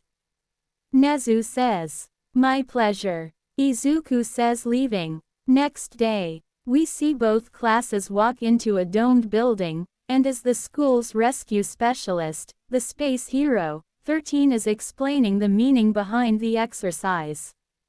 When a black vortex opens up in the center of the building, it then stretches open and a horde of thugs come through. Then 3 people walk through. The guy Izuku saw destroy the gate, a large, black humanoid monster with a very muscular body that has many scars on it. Its brain is exposed on the top of his head, while its large eyes are around it. Its mouth is in the shape of a bird's beak that has sharp teeth in it. Then they see Dabi, who's in his hybrid form, which makes him look like a real minotaur with black fur. He's wearing black dress pants and his feet look like they have metal horse shoes. The vortex then shrinks and forms a misty human figure, with yellow eyes and a metal neck guard-like object. Both Aizawa and Vlad King rush down the stairs, and after 10 minutes of nothing but Vlad and Aizawa kicking ass, the mist villain appears in front of all of them. Pardon the intrusion, but our League of Villains has invited ourselves into this institution of heroism, to kill All Might, but it seems he's not here. The mist villain says, surprisingly polite. You won't get the chance. Bakugo yells, as he, Kirishima, Shishida, and a guy who looks like a praying mantis run at the villain, and Bakugo releases a strong explosion, but when the smoke dissipates the villain isn't even phased. Oh right, can't forget about you golden eggs either. Such amazing quirks. Too bad physical attacks don't work. Mist says but is interrupted when his face explodes in pain from a punch courtesy of Abara, and said punch rockets him off the stairs and slamming into the guy who destroyed the gate. What the hell, Kurogiri? The guy yells. Shigaraki, we've got a problem. That student with the vine hair was able to hit me. Kurogiri says, alarmed. What? That's impossible. Nomu, kill that girl, the one with the vine hair. Shigaraki orders the creature, and it rushes at Shiozaki, and to everyone's fear is on her in seconds, and it punches her. But to everyone's astonishment she dodges the punch, then muscle fibers encroach her whole body, and she kicks it in the balls, and the entire building hears a high-pitched roar, and everyone sees the Nomu go through the ceiling. Then they hear screaming, and they look back to the center and see sand wrapping around all of the villains. Momo, go outside and contact the school. Izuku says. Right. Momo says, running out of the building. Quick thinking Midoriya. 13 says. Then they look and see Kurogiri vortex around himself, Shigaraki, and Dabi. The 3 of them disappear. Damn, 3 of them got away. Tokage says. That's all right. Midoriya managed to capture everyone else in one sweep. 13 says. That we can see. For all we know, they may have been planning to separate us. There might be more thugs in other areas. Izuku says. That's a good idea. When the other teachers get here we'll check around. 13 says. That night. So why are both of us going after this guy? Kyoka asks, now dressed in a black waistcoat over a plain, white shirt, with a black tie, black dress pants, and black dress shoes with steel soles. Because only one of will be able to go after him. With Miss Monday watching us, she'll undoubtedly follow one of us, and whichever one of us she doesn't follow, goes after him. Izuku says, now dressed in a green, black striped button-up vest over a long-sleeve black shirt, along with a red scarf, black suit pants, and polished black shoes, a long, thick, dark red pelted fur coat over his shoulders, and a single gold hoop earring in his right ear. The two of them leave and go separate ways, and Izuku feels Miss Monday follow Kyoka. After an hour, Izuku walks into a factory. So you're the annoying little brat who's been fucking with Baroque Works, number 6, or do you prefer Rock, or Rokuro Nomura? He asks, looking at a guy with black hair in a ponytail, black eyes, he wearing a purple tank top and blue and green sweats. Who the hell are you and how do you know all of that? 6 yells. Apparently you're a dumbass as well. I did just say I'm from Baroque Works and you may call me Mr. 0. Izuku says, smirking at the horror on his face, as well as the fear of 3 people he felt just appear, and he makes a third eye above them. Makes sense, they've been watching this guy for a while, Knuckle Duster, Pop Step, and the Crawler. Izuku thinks, but is pulled out of his thoughts when he hears 6 laugh. There's no way a kid like you is the real Mr. 0. Anyone with knowledge of the underground knows he has a lots of proxies. 6 yells. I guess you're not wrong, but the question is, am I the real one or am I a proxy? Izuku asks with a smile. Doesn't matter, you're a kid, and you know about me, I can't let you live. 6 says, as blue scar-like marks spread over his body, but before he can move a yellow light pierces through his head. See you later, vigilantes, Izuku says, bursting into sand. We see Izuku staring out the window of a large office building, in a big office. He looks back at the door to see a guy his age walk in. He has purple hair and purple eyes with bags.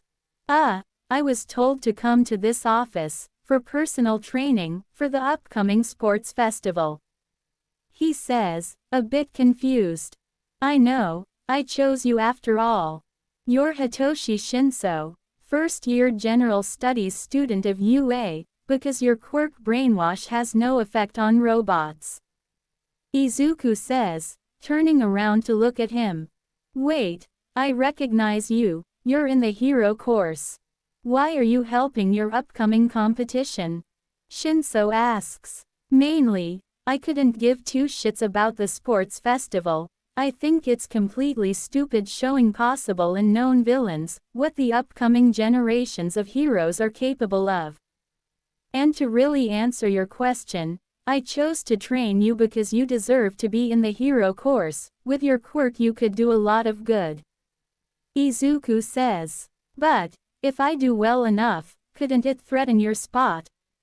Shinso asks. No, I'm one of the 4 recommended students of the first years. Unless I was expelled, you have no chance of taking my spot. So, how about it? Do you want to be personally trained by a recommended student? Or will you squander this opportunity, because of one arrogant student, who, mind you, plenty of those in his own class can't stand? Izuku says, holding his hand out. Is he that bad? Shinso says, chuckling and shaking his hand, when everything goes black, except for Izuku, who is a sandy brown silhouette, and himself, who has a purple glow covered over his skin for a split second, and then everything's back to normal. What the hell was that? He thinks. His ego has been inflated his whole life. Now let's get started. Izuku says, smirking. 2 weeks later. Good day, listeners. It's that time of year. I know it, you know it, we all know it. It's the sports festival. And here comes the 2 classes that have been all over the airwaves since the USJ incident. Class 1A and Class 1B. Screams a guy with long blonde hair, which he wears spiked upwards in a huge tuft behind his head, and a small mustache. He has rectangular eyes with concentric greenish-yellow pupils. He's wearing a black leather jacket with a very tall collar, upturned and complete with studs, and matching black pants and knee-high boots. He sports tan shoulder pads and a red belt and elbow pads, all studded, and black fingerless gloves. His neck is obscured by a directional speaker, causing the stadium crowd to erupt into cheers. There's also the Gen Ed students, the support course, and the business course. He yells, "Smooth, Mike, we're supposed to be unbiased." Everyone hears the tired voice of Eraserhead. As all the first-year students walk out, they see a woman with a very questionable outfit with dark purple hair and blue eyes. Why the hell is this slut the referee? Kyoka thinks, seeing the pro-hero Midnight. "Quiet," Midnight yells, snapping a whip. Now it's a bit different this year. Representing the students are Itsuka Kendo and Izuku Midoriya, the class presidents of Class 1A and 1B. She says, Itsuka and Izuku walk up the podium. "I'm only going to say, I'm going to do my best. I expect the same from all my fellow students," Itsuka says, leaving the podium. "Well, morning everyone. Truth be told, I think this entire event is pointless. So all I'll say is, everyone better do their best, otherwise I'll be a very bored winner," Izuku says, getting everyone but Abara, Kyoka, and Momo riled up, as he walks off the podium, smirking to a bunch of booing. "Well, that's certainly interesting. Now for the first game," Midnight says, as a hologram appears and blurs through games, and lands on obstacle race. "Everyone get to the gate to start the obstacle race," Mike yells, as everyone walks to a lowering wall. After a minute everyone's lined up with the four of them are spread throughout the crowd with Izuku in the very back. He bursts into sand, as a bell goes off, and he rushes forward. It seems Midoriya plans to keep to his words. He's already made it to the first obstacle, the Robo Inferno. Mike yells, surprising all the participants other than Kyoka, Abara, Momo. "Damn it, I forgot about him. I put too much of my thought on Itsuka."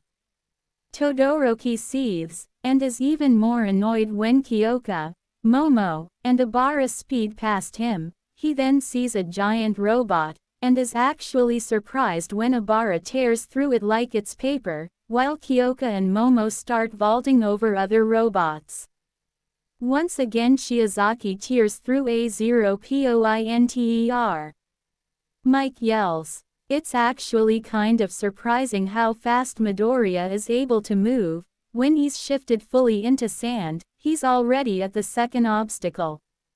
Aizawa comments, and the Jumbotron shows Bakugo using his explosions to make his way over another zero-pointer, while Todoroki freezes the last in an unstable position, which lands on both Kirishima and Tetsu. That would have been bad had it been anyone else than those two. Momo mutters, making it to a massive pit that has pillars throughout with ropes connecting everything. "Welcome to the fall," Mike yells, as plenty of the students stop when they get to the obstacle while everyone is gaping at Midoriya, except for Abara, Kyoka, Momo, Bakugo, Todoroki, Shinso, Hagakure, Kaibara, Ochako, Kirishima, Setsuna, and Itsuka, who are all making their way across the pit. "Maybe I should slow down a little," Izuku thinks, but notices his sisters catching up. Or not, he thinks. Up ahead he then sees a sign saying minefield. "Too easy, everyone else will have to mind their step, while I can just fly over," he mutters, rushing forward. "I'm starting to realize this obstacle race was not made for someone like Midoriya. Mike yells, as sand rushes into the stadium, reforming into Izuku. Izuku Midoriya takes first place. Mike yells, and after another 10 minutes, all the students have made it back to the stadium. Alright, only the first 42 will make it onto the next event, so here's those who are going on. Midnight says. 1. Izuku Midoriya. 2. Obara Shiozaki. 3. Kyoka Jiro. 4. Momo Yaoyorozu. 5. Katsuki Bakugo. 6. Shoto Todoroki. 7. Hitoshi Shinso. 8. Toru Hagakure. 9. Sen Kaibara. 10. Ochako Uraraka. 11. Ejiro Kirishima. 12. Setsuna Tokage. 13. Itsuka Kendo. 14. Yui Kodai. 15. Nito Monoma. 16. Koni Tsunotori. 17. Togaru Kamakiri. 18. Tenya Iida. 19. Fumikage Tokiyami. 20. Tsuyu Asui. 21. Tetsu. 22. Juzo Honanuki. 23. Yosetsu Awase. 24. Denki Kaminari. 25. Hanta Siro. 26. Mina Ashido. 27. Mezzo Shoji. 28. Kosei Subaraba. 29. Shihai Kuwaro. 30. Masharao Ojiro. 31. Rikido Sato. 32. Koji Koda. 33. Narengeki Shota. 34. Reiko Yanagi. 35. Kanoko Komori. 36. Hirio Rin. 37. Mei Hatsume. 38. Kojiro Bondo. 39. Jiroda Shishida. 40. Manga Fukidashi. 41. Minoru Mineta. 42. Yuga Aoyama. Now let's find out the next event. She says, as another hologram goes through different events, landing on laser tag. Before anyone thinks they know what this is going to be. Yes, it is laser tag, but it's different for all of you. You'll only be allowed to go after one competitor, but that doesn't mean everyone else is safe. These little honeys will be after all of you. She says, as hundreds of little robot orbs float out of a box on the podium. Now all of you are going to start with a certain number of points. Here are your points. She says. A rank. 300 points. Obara, Kyoka, Momo, Bakugo, Shoto. B rank.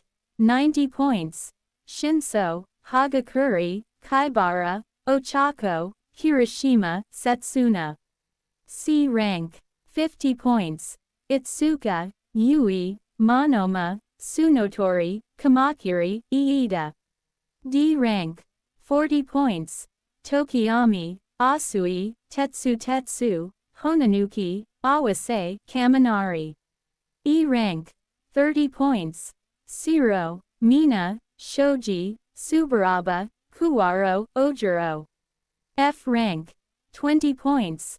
Sato, Koda, Shota, Yanagi, Komori, Harayu. G rank. 10 points. Mei, Aoyama, Mineta, Fukidashi, Shishida, Bondo. If you're wondering about Midoriya, well, he's going to be the villain in this event. He has the rank of S rank, and he has 1000 points, and is the only one the other competitors can attack. Aizawa E Plains. Now when it comes to points, whenever you get hit, it's minus 10 points. Only the 16 with the highest points will make it to the one-on-one battles, and the little honeys are going to focus on the ones with more points mostly, but don't let your guards down. Midnight says, and after a couple minutes, everyone but Izuku has a laser tag gun.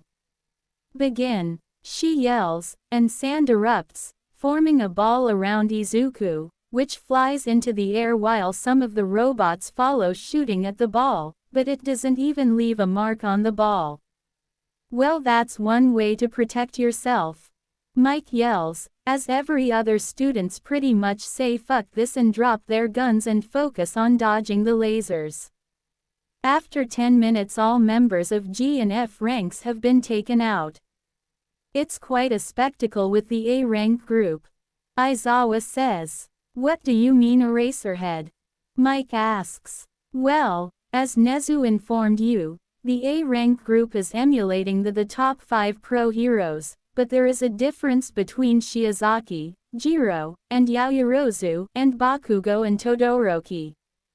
Aizawa says. What's that? Mike asks. It's simple, look at the scoreboard. Bakugo and Todoroki have been hit several times, while Shiozaki, Jiro, and Yaoyorozu haven't been hit once, and Midoriya is a given since he's enclosed in a ball of sand right now. Coming down to it, I have a feeling that if the 4 of them fought together, they'd give All Might a run for his money. Aizawa says, shocking the entire stadium. What are your thoughts on that, All Might? Nezu asks, staring at a skeleton of a man. Sigh, in my weakened state, if they did fight me together, they'd absolutely be able to beat me, pretty handily at that. In my prime, it'd be a very difficult fight, but I could do it. Their teamwork is something I've never seen. All Might says, and after another 20 minutes everyone hears present Mike. And that's time. Here are the 16 WHO are going ahead to the tournament. Mike yells, as everyone looks at the scoreboard. 1. Izuku Midoriya 1000 points. Shared 2. Obara Shiozaki, Kyoka Jiro, and Momo Yaoyorozu 300 points. 3. NA. 4. NA. 5. Shoto Todoroki 270 points. 6. Katsuki Bakugo 230 points. 7. Toru Hagakure, Hitoshi Shinso, and Setsuna Tokage 90 points. 8. NA. 9. NA. 10. Ochako Uraraka 80 points. 11. Sen Kaibara 70 points. 12. Ajiro Kirishima 60 points. 13. Itsuka Kendo 50 points. 14. Pony Tsunotori 40 points. 15. Tenya Iida 30 points. 16. Nito Monoma 20 points. These are the ones moving on to the final leg of the sports festival. Now we'll have an hour break to let them get something to eat, and get ready. Mike says, as everyone is leaving the field. Shoto walks up to Izuku, Obara, Kyoka, and Momo. Shiozaki, can I talk to you? Todoroki asks. Sure, Shiozaki says, and after a few minutes they are sitting in a room. Explain to me why those 3 are outside the door.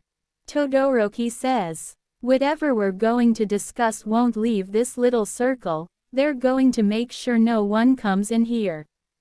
Shiozaki says. But, Todoroki says, do any of the 4 of us seem the type to divulge anything told to us in confidence? Shiozaki asks. Given, there's a 90% chance we already know anything you're about to tell us. She thinks. Sigh. No, the 4 of you don't seem the type to divulge secrets. You know that my father is Endeavor? Todoroki asks. Of course. Shiozaki responds. He's been the number 2 hero for a long time, and he hates not being able to surpass All Might. Do you know what a quirk marriage is? He asks. Yeah, it's one of the most disgusting and horrid things in the world. She says. Well, my father used his money and influence to force my mother into a marriage, to get a hold of her quirk, Todoroki says. To have a child, with a perfect combination quirk, with his Hellflame quirk and her powerful Ice quirk.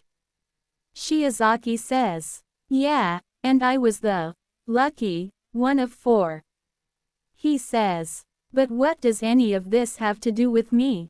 She asks. Like I said, my father hates being second fiddle to All Might, And I'm going to prove that I'll be a hero, with only my mother's quirk. He says. Did Endeavor give you that scar? She asks. He might as well have. Most of my memories of my mother were of her crying, but my last memory of her was of her calling my left side unsightly before pouring boiling water on my face. Todoroki says. What happened to her after that? Shiozaki asks. My father had her sent to a mental hospital. He says, glaring. And how often do you go and see her? She asks. I haven't seen her in 10 years. He says, and immediately feels like he has a pack of predators hunting him. So you've never let your mother know that you don't blame her for your scar? She asks quietly. All I'll do is remind her of my father. He says. No, you wouldn't. She says, hitting the table. And how do you know I wouldn't? He yells. Because she's your mother. She had one accident and it's been 10 years. The one thing she would want most is to see her kids. She seethes, and they both fall into silence, and after 20 minutes she sighs. Is this really the reason you're holding back, not using the full scope of your quirk? She asks. Yeah, Shoto says. You're a dumbass. Shiozaki states. What? He asks. I said you're a dumbass. After all, I certainly hate my father a hell of a lot more than you hate Endeavor, 'cause when it comes down to the nitty-gritty, at least your mother is still alive, and at least Endeavor tries to do good. My father is a Tartarus prisoner, known as the carnal murderer, muscular, and I have his muscle augmentation quirk, which you have seen me use, the very same quirk my father used to kill mine and Izuku's mothers. But just because Muscular did a whole lot of bad with it, doesn't mean I can't use it to do good. And your fire half is the very same in that regard. She says before leaving the room, and 10 minutes before the one-on-one fights begin, the TVs all over the stadium show the brackets for round 1. Hitoshi Shinso vs Katsuki Bakugo, Itsuka Kendo vs Kyoka Jiro, Tenya Iida vs Shoto Todoroki, Abara Shiozaki vs Sen Kaibara, Izuku Midoriya vs Nito Monoma, Toru Hagakure vs Setsuna Tokage, Momo Yaoyorozu vs Ochako Uraraka, and Ejiro Kirishima vs Pony Tsunotori. Great, I'm up against Boom Boom Pride Boy, in the very first round. Shinso says. It doesn't matter, you'll win. Izuku says. How are you so sure of that? Shinso asks. He doesn't know your quirk, you did well in not using it, that makes your win against him certain, all you gotta do is call him a pathetic little weakling, and he'll become a barking Pomeranian. Izuku says, and after 10 minutes the students are all sitting in the stands. Here we are folks, the one-on-one fights, get ready for the first fight. The General Ed student WHO against all odds, has been in the top 10 of the previous events, Hitoshi Shinso. His opponent, the boy with an explosive temper, he's from the hero course, raise your hands for Katsuki. Bakugo. Mike yells, as Shinso and Bakugo walk out onto the arena that's now in the middle of the field. I'll give you one chance, walk away. There's no possible way a Gen Ed extra like you has a chance against me. Bakugo says. Not going to happen. Shinso says, letting out a deep breath. Begin. Midnight yells, and Bakugo rushes forward, but Shinso surprises everyone by closing his eyes. What an idiot, Bakugo thinks, closing in on him and releasing an explosion. But to everyone's surprise Shinso dodges, which is the pattern for the next few minutes. Is that all you got? Shinso asks mockingly, opening his eyes. 'Cause this is the most pathetic fight I've ever been in, I really didn't expect you to be so weak, considering how you boasted 2 weeks ago. He says calmly. What the hell did you just Bakugo says, when his eyes glaze over. Hey, hook, line and sinker, now walk out of the ring. Shinso says, and to everyone's surprise, Bakugo walks out of the ring. Bakugo has left the ring, Shinso wins. Midnight yells. Katsuki, Bakugo has walked out of the ring. Mike yells, and everyone sees Bakugo look back at Shinso, and his eyes are bloodshot. What the hell did you do, you cheating bastard? There's no possible way a worthless wannabe like you could beat me. Bakugo roars, rushing at Shinso, when sand surrounds him, and pulls him back to the stands and latches him to a seat. Momo, make some extra strength cables. Izuku says, and Momo nods, creating extra strength cables, which are put on the sand and sinking in. After a minute the sand falls down. Bakugo is tied to a chair with the cables. Is that necessary? Itsuka asks. It is very necessary. Bakugo doesn't take losing very well, much worse when he loses to someone he sees as beneath him, but we're up next. Kyoka says, and Itsuka follows her to the field. Well, that fight was a surprise. Now the second fight we have is Kyoka Jiro, the rocking fighter, against Itsuka Kendo, the martial master. Mike yells, as Kyoka and Itsuka walk onto the arena.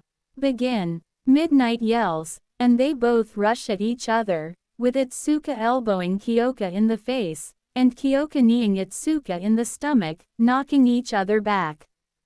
They rush at each other again. Kyoka flips over Itsuka, who slid down to knock her off her feet, while Kyoka dropkicks Itsuka, making her spit up a bit of blood. It seems they're having a good ol' fist fight. Mike says. What did you expect, Mike? Jiro and Kendo specialize in hand-to-hand combat. There are plenty of pros out there that could actually learn something from these two. Aizawa says, as Itsuka gets up and jumps back, takes a deep breath and rushes back at Kyoka and throws a punch. Kyoka dodges to the side and throw one of her jacks, which is being enhanced with armament hockey, and using observation hockey, wraps her hand up as it was about to expand, causing a cracking noise. Ah! Itsuka screams in pain, before she's thrown into the air and slammed into the ground, and Kyoka does it a couple more times. When she hears a crack and pop noise, she lets go. Everyone's surprised to see Itsuka getting back up, but her right arm is hanging limply. Give up, Asuka. While it's true heroes should never give, it's also true all heroes should also know when to retreat. Kyoka says, but her observation hockey warns her of imminent danger, and she uses armament hardening under her clothes and uses her devil fruit to make climbing hooks out of the palm of her feet into the arena. Just as Itsuka pulls back her left arm, and her left sleeve rips apart from the power coursing through the arm, and throws it, creating a massive blast of air and a large dust cloud.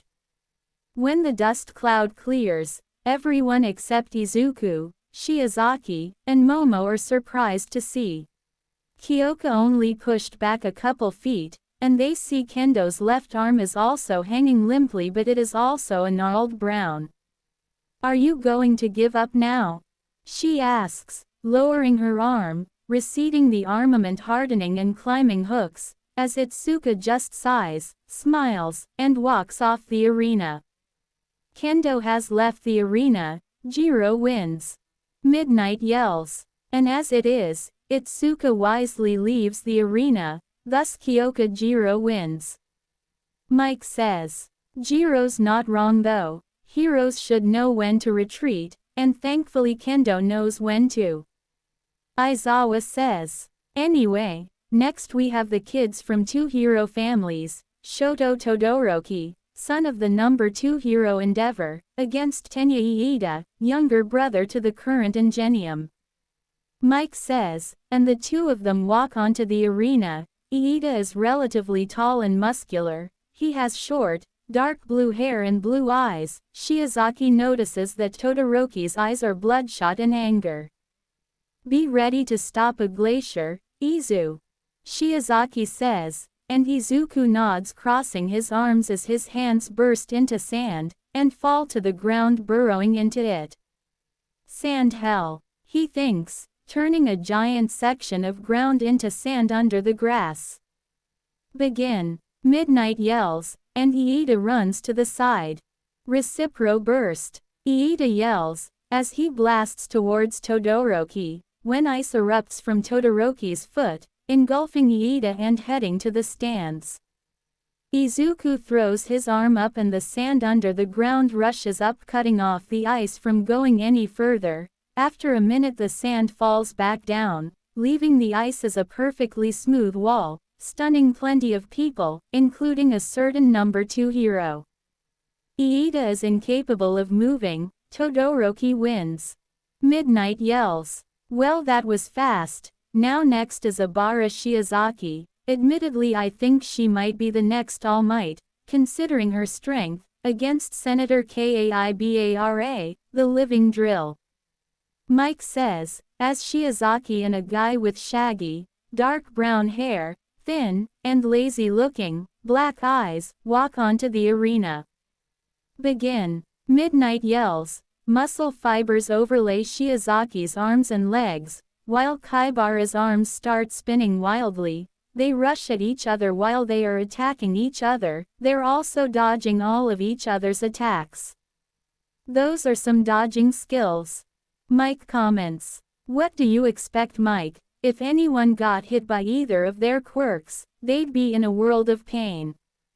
Aizawa say, as Shiozaki and Kaibara jump apart. Your training is paying off. Shiozaki comments. Yeah, and I have you to thank for that training. Kaibara says, and they both rush back towards each other, proceed with the song and dance, and after a few minutes, Kaibara overextends a hit, and Shiozaki punches him out of the ring. Kaibara is out of the ring. Shiozaki wins. Midnight yells. Well, that was pretty fun to watch. Now next we have Izuku Midoriya, the Sandman himself, against Nito Monoma, the Copy Master. Mike says, as Izuku and Monoma walk onto the arena. Begin. Midnight yells, and Sand immediately grabs Monoma by the legs and pulls him out of the arena. Monoma is out of the arena. Midoriya wins. She yells. Eraser, how long was that fight? Mike asks. That was exactly 5 seconds. Aizawa says. You heard it, folks, that fight only lasted 5 seconds. Next we have Toru Hagakure, the ghost of 1A, against Setsuna Tokage, the human puzzle. Mike says as a floating pair of clothes and Tokage walk onto the arena. Begin. Midnight yells, and Tokage's upper body breaks apart and rushes towards Hagakure, and to all but Izuku, Obara, Kyoka, and Momo's surprise, Hagakure dodges all of the pieces of Setsuna and rushes towards her lower body, and snap kicks it while using armament hardening, knocking Tokage's lower body out of the ring. Tokage's lower body is outside the ring. I don't know how to call this. Midnight says, as she holds her ear. Since Tokage's lower body is touching the ground over the line, Hagakure wins.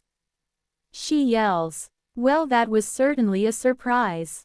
Mike says. Maybe to you, Hagakure is just as good at predicting her opponents, as Shiozaki, Midoriya, Jiro, and Yaoyorozu, who are all scary good at predicting their opponents.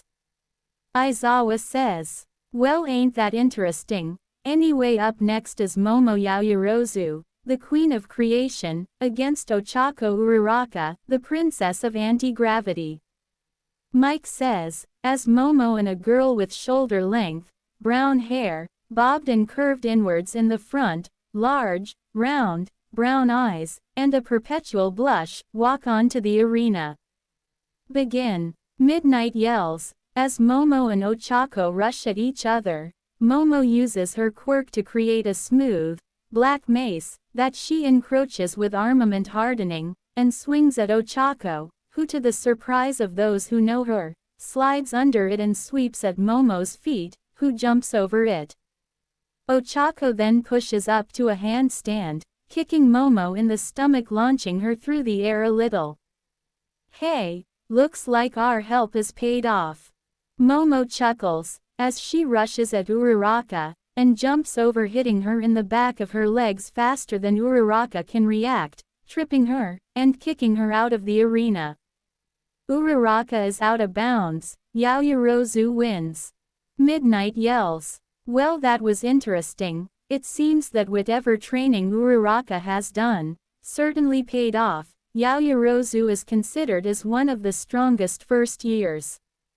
Now for the final fight of the first round, Ejiro Kirishima, the master of hardening against the adorable exchange student, Konichi Tsunatori. Mike yells, as Kirishima and a girl with thick, wavy, blonde hair with lyre-shaped tan horns, and large, Prussian blue eyes, walk onto the arena. That was the most embarrassing introduction ever. Kirishima says. Begin. Midnight yells, and Pony launches her horns off in quick succession, and Kirishima dodges, rushing at her. He dodges several more horns. As he's a foot away, the tingle that he notices pops up ever since his fight with Shiozaki, and his body moves on its own, dodging all 4 horns she shot at him. They then turn around, shooting at him again. He hardens his arms and rushes at Pony, dodging the horns all the way to her, grabbing her arm, and he throws her out of the arena. Tsunotori is out of the arena. Kirishima wins. She yells. That's it for round 1, we'll give a 10-minute break. Mike yells. After the 10 minutes are up, Shinso and Jiro are walking onto the field. Round 2 starts now, with Hitoshi Shinso against Kyoka Jiro. He yells. Begin. Midnight yells, and before Shinso can react or his observation can activate, Kyoka appears beside him and sweeps him off his feet and grabs his leg with one of her jacks wrapping around his legs and throws him out of the ring. Wow! Shinso is out of the ring. Jiro wins. She yells. Well, that was pretty quick, but Shinso got a bit of a bad deal this round. Now next up is 2 of the powerhouses of the first years, Shoto Todoroki against Abara Shiozaki. Mike yells, as Todoroki and Shiozaki walk onto the arena. Begin. Midnight yells. All right, Todoroki, I'm going to give you 5 chances to use your fire. Shiozaki says as muscle fibers overlay her arms. It won't happen, Todoroki says, as ice erupts from his foot. As a glacier rushes towards her, she smashes her fist into the glacier, turning it into chunks that are flying towards the crowd, and similar to earlier, sand erupts from the ground, catching each of the chunks. Hey Sho, you think we should get some type of shield for the stands? Mike asks. It'd be about time, Aizawa says tiredly. That was number 1. Just use your fire, it'll make this less boring. Shiozaki says, as more ice rushes at her, smashing it again. Sand catches the chunks again.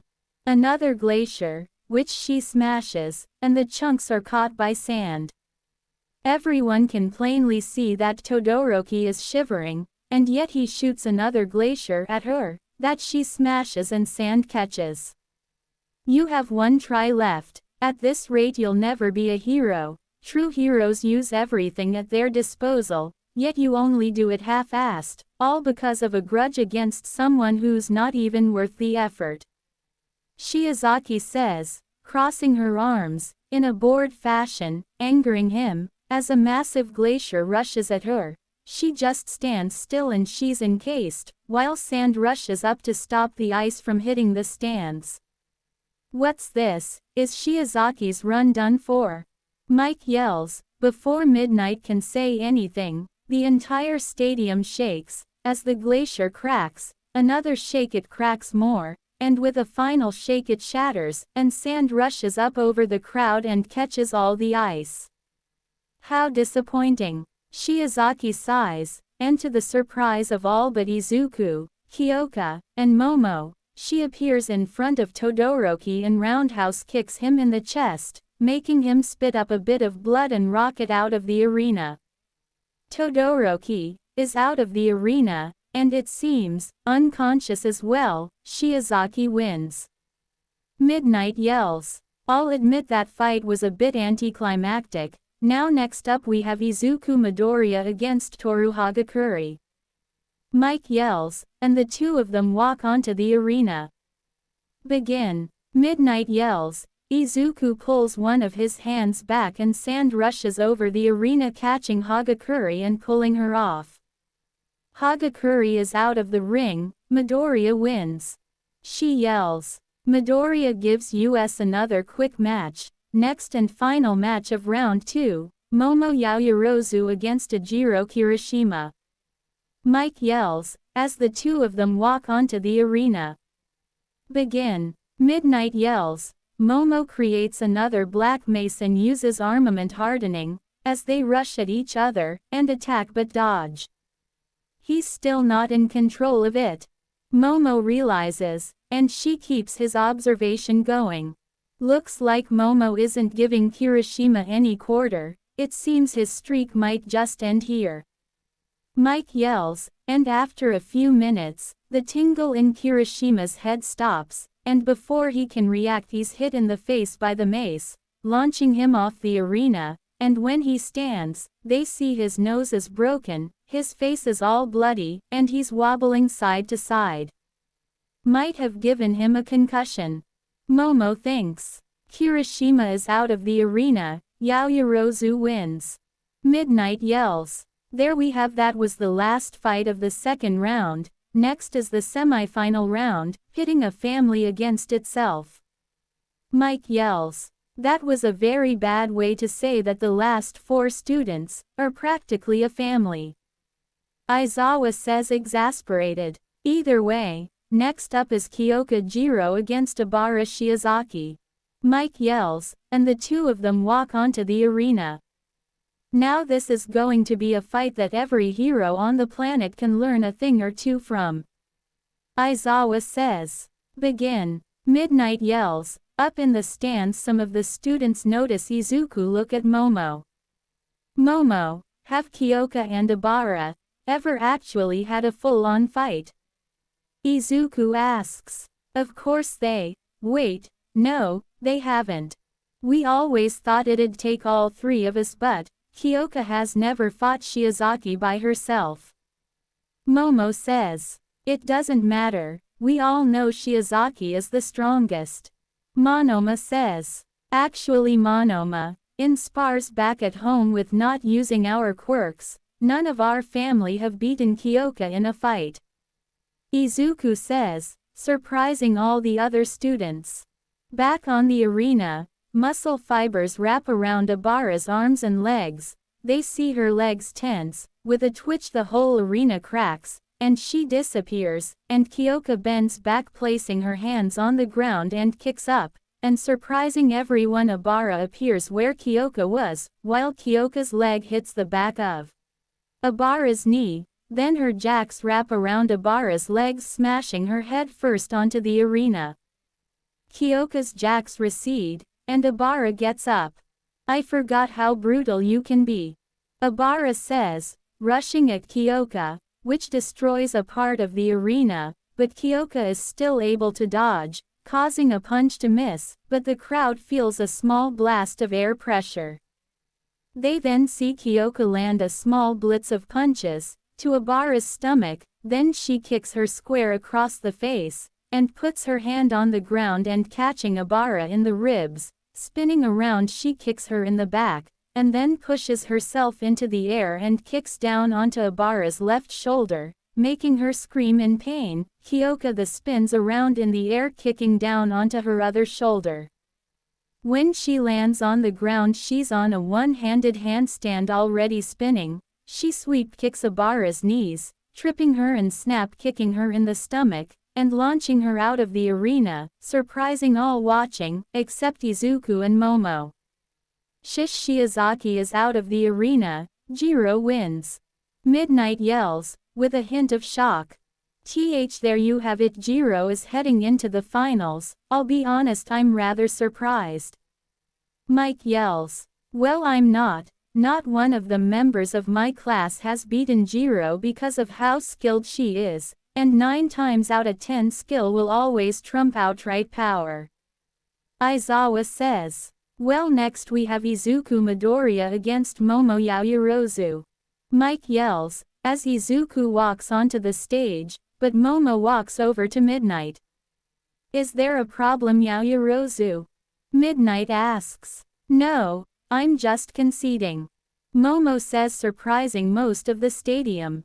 Why? Midnight asks. While I believe heroes should never run away from a villain, the problem is quite different when it's a losing fight from the beginning. After all, there's only 2 people in the stadium right now who can beat Izuku.